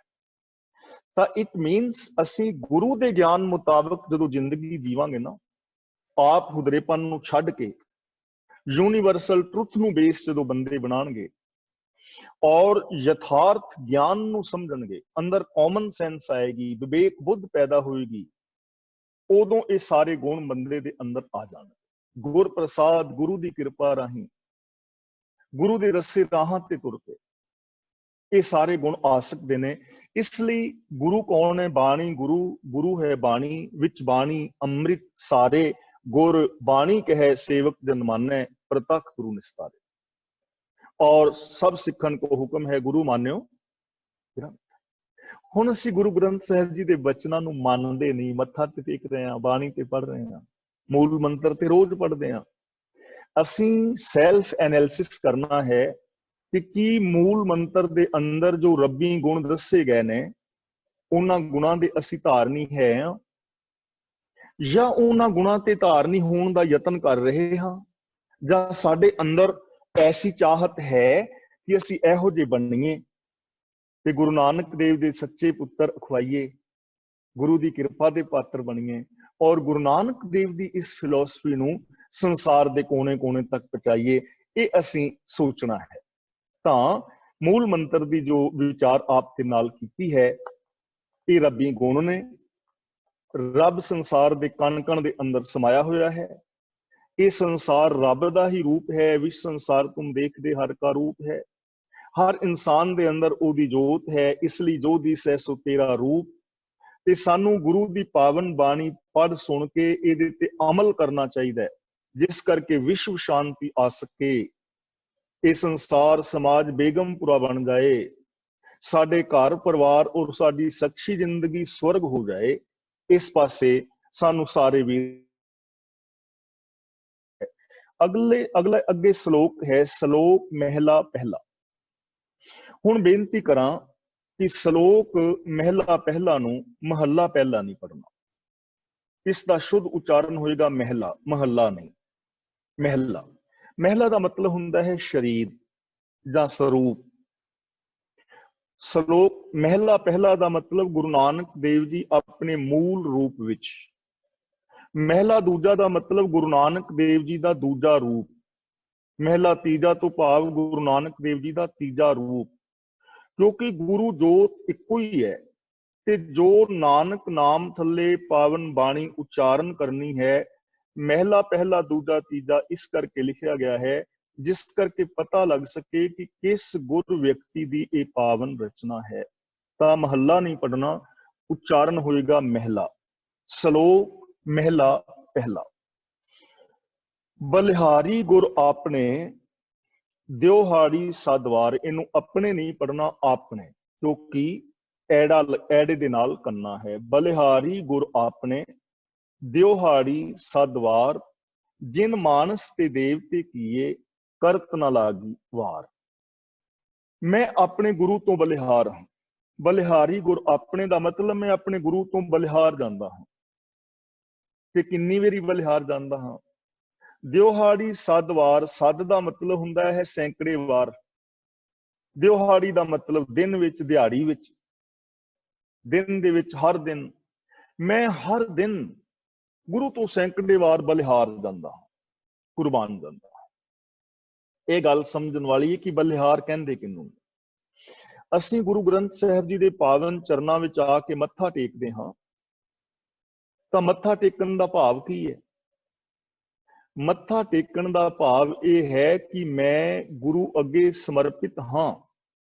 हे गुरु ग्रंथ साहिब जी, जो आप जी दे पावन स्वरूप अंदर पावन बाणी लिखी है, जो उस विच सिद्धांत ने, मैं उन्हां सिद्धांतां नूं सिर मत्थे मनन लई प्रतिबद्ध हां। मैं प्रॉमिस करना कि मैं आप दी पावन बाणी मुताबिक जिंदगी जीवांगा। कई वीर भैणां गुरु ग्रंथ साहिब जी दे चुफेरे परिक्रमा करदे ने ना, तां परिक्रमा करन दा मतलब की है? परिक्रमा करन दा मतलब यह है कि सिख प्रॉमिस कर रहा है कि गुरु जी मैं आप तो बलिहार जा रहा, तुसी मेरी सोच दा केंद्र हो, सुख और दुख दे अंदर मैं आप तो दूर नहीं जावांगा और तुहाडी बाणी मुताबिक जिंदगी जीवांगा। मैं तुहाडी बाणी दे सिद्धांतां नूं अपने जीवन विच इंप्लीमेंट करांगा। हुण किन्नियां वीरां भैणां ने कीते ने नहीं कीते, ये तां सानूं सारिआं नूं अपना पता है।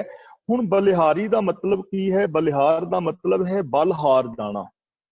बल दा मतलब ताकत, हार दा मतलब हार जाना। बलिहार दा मतलब है सरेंडर हो जाना, फुली सरेंडर, पूरे तौर पे सरेंडर हो जाना कि मेरी कोई मर्जी नहीं, जो मर्जी है पातशाह तेरी, मैं तेरे हुक्मां नूं ही मन्नांगा। तां गुरु जी कहंदे ने मैं अपने गुरु तो सैकड़े सैकड़े वार ने सदके कुर्बान कोल घुमाई हुंदा हां। क्यों हुंदे हो? गुरु जी तो पूछिए क्यों? गुरु दे अंदर ऐसी केड़ी महानता है? तां गुरु जी कहंदे ने जिन मानस ते देवते कीए करत ना लागी वार। इत्थे जिन शब्द दे नन्ने नाल सिहारी लगी हुई है, ते ये गल नोट कर लेना, जदों भी जिन और तिन दे नन्ने नाल सिहारी लगी होवे, वो सिंगुलर शब्द होएगा, एक वचनी। ते जदों जिन और तिन दा नन्ना मुक्ता होवे ना, वो प्लूरल शब्द होएगा, ओदा मतलब होएगा जिन्हां ने। ते जिन दे नन्ने नाल तिन दे नन्ने नाल जदों सिहारी होएगी, ओदा मतलब होएगा जिसने। जिन मानस ते देवते कीए, मेरे जिस गुरु ने साधारण मनुखां नूं देवते बना दिता। करत ना लागी वार, इत्थे वार दा मतलब है देर, ते ओनू मनुखां तो देवते बनांदियां देर भी ना लगी। इत्थे देवते शब्द समझ लेना, इत्थे देवते दा मतलब इंद्र देवता जां ब्रह्मा देवता नहीं। इत्थे देवते दा मतलब है शुभ गुणां दे नाल भरपूर मनुख। एक हुंदा है लेवता ते एक हुंदा है देवता। लेवता दा मतलब लैण वाला, देवता दा मतलब देण वाला, जिहड़ा किसी नूं कुछ देंदा है, किसी नूं जीवन दे रहा है। देवता दा मतलब इत्थे है शुभ गुणां दे नाल भरपूर मनुख। कि आम बंदे नूं गुरु ने शुभ गुणां दे नाल परिपूर्ण मनुख बना दिता, ते ओनू एक पल भी ना लगा ऐसा कर दिया। हकीकत है। शेख सज्जन किन्ने कतल करदा होएगा, किन्ने राहगीर उसने लुटे होंगे, कितनी प्रजा उहदे तो दुखी सी, पर गुरु नानक देव जी महाराज उहदे उस कतलगाह दे अंदर पहुंचे ਔਰ ਉਹ ਗੁਰੂ ਨਾਨਕ ਦੇਵ ਨੂੰ ਵੀ ਭਾਈ ਮਰਦਾਨੇ ਸਮੇਤ ਮਾਰਨ ਦੀਆਂ ਤਿਆਰੀਆਂ ਕਰ ਰਿਹਾ ਹੈ ਕਿ ਇਹਨਾਂ ਦੇ ਕੋਲ ਬਹੁਤ ਸਾਰਾ ਧਨ ਪਦਾਰਥ ਹੋਵੇਗਾ। ਪਰ ਗੁਰੂ ਨਾਨਕ ਦੇਵ ਜੀ ਨੇ ਐਸਾ ਉਪਦੇਸ਼ ਦਿੱਤਾ ਕਿ ਉਸਨੇ ਕਤਲਾਮ ਕਰਨਾ ਛੱਡ ਦਿੱਤਾ। ਉਹ ਗੁਰੂ ਦਾ ਸਿੱਖ ਹੋ ਗਿਆ ਤੇ ਉਹਦਾ ਕਤਲਗਾਹ ਧਰਮਸ਼ਾਲਾ ਬਣ ਗਈ। ਉਥੋਂ ਲੋਕਾਂ ਨੂੰ ਜੀਵਨ ਜਾਚ ਮਿਲਣ ਲੱਗੀ। ਇੱਕ ਪਲ ਲੱਗਾ, ਇੱਕ ਕਾਤਲ ਨੂੰ ਜੀਵਨ ਦਾਨ ਦੇਣ ਵਾਲਾ ਬਣਾ ਦਿੱਤਾ। ਕੌਡਾ ਭੀਲ ਲੋਕਾਂ ਨੂੰ ਕੜਾਹਿਆਂ ਦੇ ਵਿੱਚ ਤਲ ਕੇ ਮਾਰਨ ਵਾਲਾ, ਤੇਲ ਦੇ ਕੜਾਹਿਆਂ 'ਚ ਤਲਣ ਵਾਲਾ ਬਣਾ। ਤੇ ਗੁਰੂ ਨਾਨਕ ਦੇਵ ਜੀ ਨੇ ਐਸਾ ਉਪਦੇਸ਼ ਕੀਤਾ, ਕੌਡੇ ਦਾ ਕੜਾਹਿਆ ਵੀ ਠੰਡਾ ਹੋ ਗਿਆ, ਕੌਡੇ ਦਾ ਹਿਰਦਾ ਵੀ ਠੰਡਾ ਹੋ ਗਿਆ ਤੇ ਲੋਕਾਂ ਨੂੰ ਤੇਲ ਦੇ ਅੰਦਰ ਤਲਣ ਵਾਲਾ ਬੰਦਾ ਲੋਕਾਂ ਨੂੰ ਸ਼ੀਤਲਤਾ ਦੇਣ ਵਾਲਾ ਹੋ ਗਿਆ। ਇੱਕ ਪਲ ਲੱਗਾ। ਭੂਮੀਆਂ ਚੋਰ ਜੋ ਲੋਕਾਂ ਦੇ ਘਰਾਂ ਨੂੰ ਬਰਬਾਦ ਕਰਦਾ ਹੈ, ਗੁਰੂ ਨਾਨਕ ਦੇਵ ਦੇ ਇੱਕ ਪਲ ਦੇ ਉਪਦੇਸ਼ ਅੰਦਰ ਭੂਮੀਆਂ ਜਿਹੜਾ ਹੈ ਲੋਕਾਂ ਦੇ ਘਰਾਂ ਨੂੰ ਆਬਾਦ ਕਰਨ ਵਾਲਾ ਬਣ ਗਿਆ। ਇੱਕ ਪਲ ਹੀ ਤੇ ਲੱਗਦਾ। ਚੰਗੇ ਬਣਨ ਵਿੱਚ ਬਹੁਤਾ ਟਾਈਮ ਨਹੀਂ ਲੱਗੇਗਾ। ਜਿਵੇਂ ਕਿਸੇ ਕਮਰੇ ਵਿੱਚ ਹਨੇਰਾ ਹੋਏ ਨਾ ਤੇ ਉਹਨੂੰ ਦੂਰ ਕਰਨ ਲੱਗਿਆ ਕਿੰਨੀ ਕੁ ਦੇਰ ਲੱਗੇਗੀ। ਸਵਿਚ ਔਨ ਕਰੋ, ਕੜਕ ਦੀ ਆਵਾਜ਼ ਆਉਂਦਿਆਂ ਸਾਰਾ ਕਮਰਾ ਚਾਨਣੇ ਨਾਲ ਭਰ ਜਾਏਗਾ। ਇਸੇ ਤਰ੍ਹਾਂ ਚੰਗੇ ਇਨਸਾਨ ਬਣਨ ਲੱਗਿਆਂ, ਰੱਬ ਵਿੱਚ ਮਿਲਣ ਲੱਗਿਆਂ ਸਿਰਫ ਇੱਕ ਪਲ ਲੱਗਦਾ ਹੈ।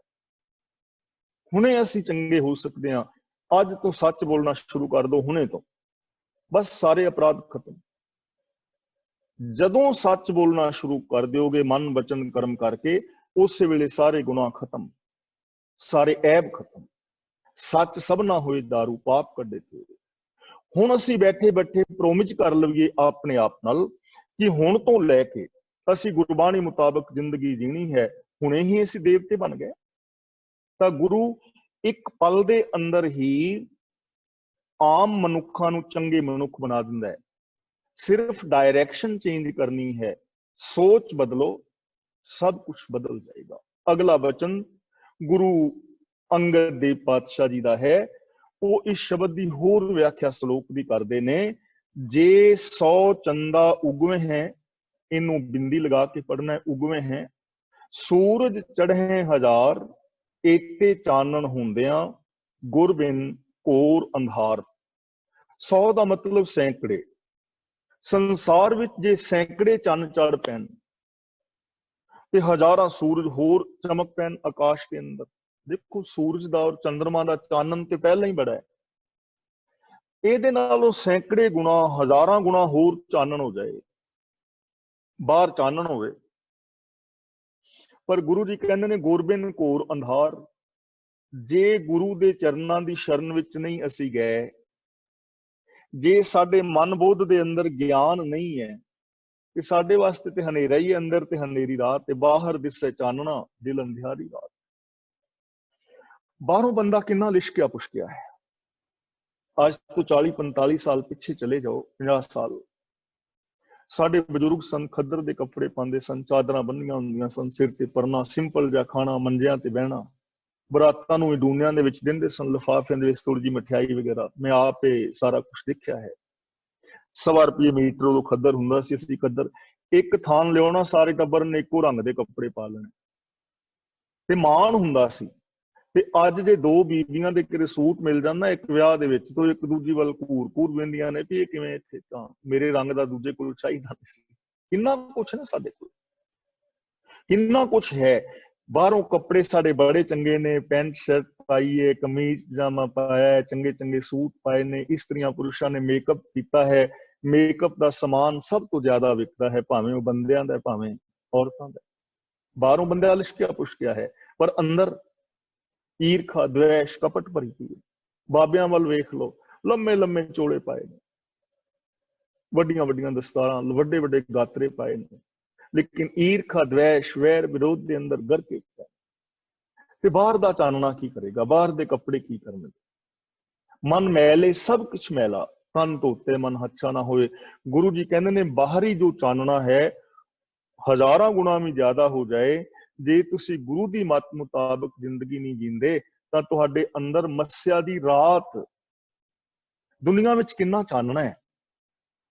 ਦੇਖੋ ਯਾਰੋ, ਸੱਪ ਖਤਰਨਾਕ ਜਾਨਵਰ ਹੈ, ਪਰ ਉਹਨੂੰ ਇੱਕ ਪਿਟਾਰੀ ਵਿੱਚ ਬੰਦਾ ਬੰਦ ਕਰ ਲੈਂਦਾ ਹੈ। शेर खतरनाक जानवर है पर उन्हें एक पिंजरे च बंद कर लईदा है, हाथी नूं एक रुख नाल बन लईदा है।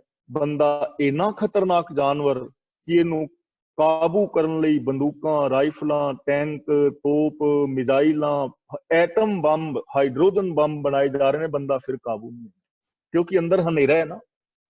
अगला बचन करदे ने, नानक गुरु ना चेतनी मन अपने सुचेत। ਹੁਣ ਮਿਸਾਲ ਦੇ ਰਹੇ ਨੇ ਕਿ ਇਸ ਦੁਨੀਆ ਵਿੱਚ ਕਈ ਲੋਕ ਐਸੇ ਨੇ ਜੋ ਗਿਆਨ ਗੁਰੂ ਦੀ ਅਗਵਾਈ ਨਹੀਂ ਲੈਂਦੇ, ਯੂਨੀਵਰਸਲ ਟਰੁੱਥ ਅਨੁਸਾਰ ਜ਼ਿੰਦਗੀ ਨਹੀਂ ਜੀਂਦੇ, ਆਪਣੇ ਮਨ ਦੇ ਅੰਦਰ ਹੀ ਸੁਚੇਤ ਬਣੇ ਪਏ ਨੇ, ਆਪ ਹੁਦਰੇ ਨੇ, ਗੁਰੂ ਗਿਆਨ ਮੁਤਾਬਕ ਜ਼ਿੰਦਗੀ ਨਹੀਂ ਜੀ ਰਹੇ। ਐਸੇ ਲੋਕਾਂ ਦੀ ਹਾਲਾਤ ਕੀ ਹੁੰਦੀ ਹੈ? ਛੁੱਟੇ ਤਿਲ ਬੁਆੜ ਜਿਉਂ ਸੁਣਨੇ ਅੰਦਰ ਖੇਤ। ਹੁਣ ਗੁਰਦੇਵ ਪਾਤਸ਼ਾਹ ਜੀ ਕਹਿੰਦੇ ਨੇ ਤਿਲ ਬੁਆੜ ਦਾ ਮਤਲਬ ਸੜੇ ਹੋਏ ਤਿਲ, ਜਿਨ੍ਹਾਂ ਤਿਲਾਂ ਦੀਆਂ ਫਲੀਆਂ ਤੇ ਹੁੰਦੀਆਂ ਨੇ ਪਰ ਵਿੱਚ ਤਿਲ ਨਹੀਂ ਹੁੰਦੇ। ਤੇ ਜਿਹੜੇ ਸੜੇ ਹੋਏ ਤਿਲ ਨੇ ਉਹਨਾਂ ਨੂੰ ਕਿਸਾਨ ਪੈਲੀ ਦੇ ਵਿੱਚ ਛੱਡ ਦਿੰਦਾ ਹੈ, ਪੱਕੇ ਤਿਲਾਂ ਵਿੱਚ ਵੱਢਦਾ ਨਹੀਂ, ਕਿਉਂਕਿ ਜੇ ਉਹਨਾਂ ਤਿਲਾਂ ਨੂੰ ਵੱਢੇ ਤੇ ਉਹ ਕਾਲੇ ਸੜੇ ਤਿਲ ਜਦੋਂ ਚੰਗੇ ਤਿਲਾਂ 'ਚ ਪੈਣਗੇ ਉਹਨਾਂ ਦਾ ਰੇਟ ਵੀ ਘਟ ਜਾਏਗਾ।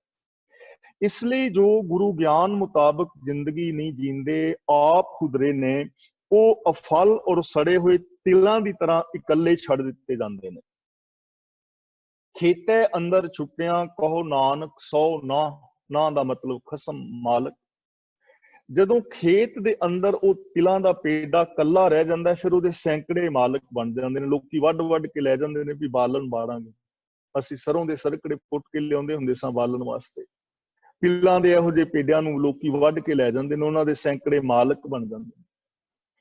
ਇੱਥੇ ਵੀ ਉਹ ਬੰਦਾ ਤਿਲਾਂ ਦੇ ਪੇੜ ਵਰਗਾ ਹੈ, ਸੜੇ ਹੋਏ ਤਿਲਾਂ ਦੇ ਪੇੜ ਵਰਗਾ, ਜਿਹੜਾ ਗੁਰੂ ਦੇ ਦੱਸੇ ਰਾਹ ਤੇ ਨਹੀਂ ਤੁਰਦਾ, ਉਹਦੇ ਸੈਂਕੜੇ ਮਾਲਕ ਬਣ ਜਾਂਦੇ ਨੇ।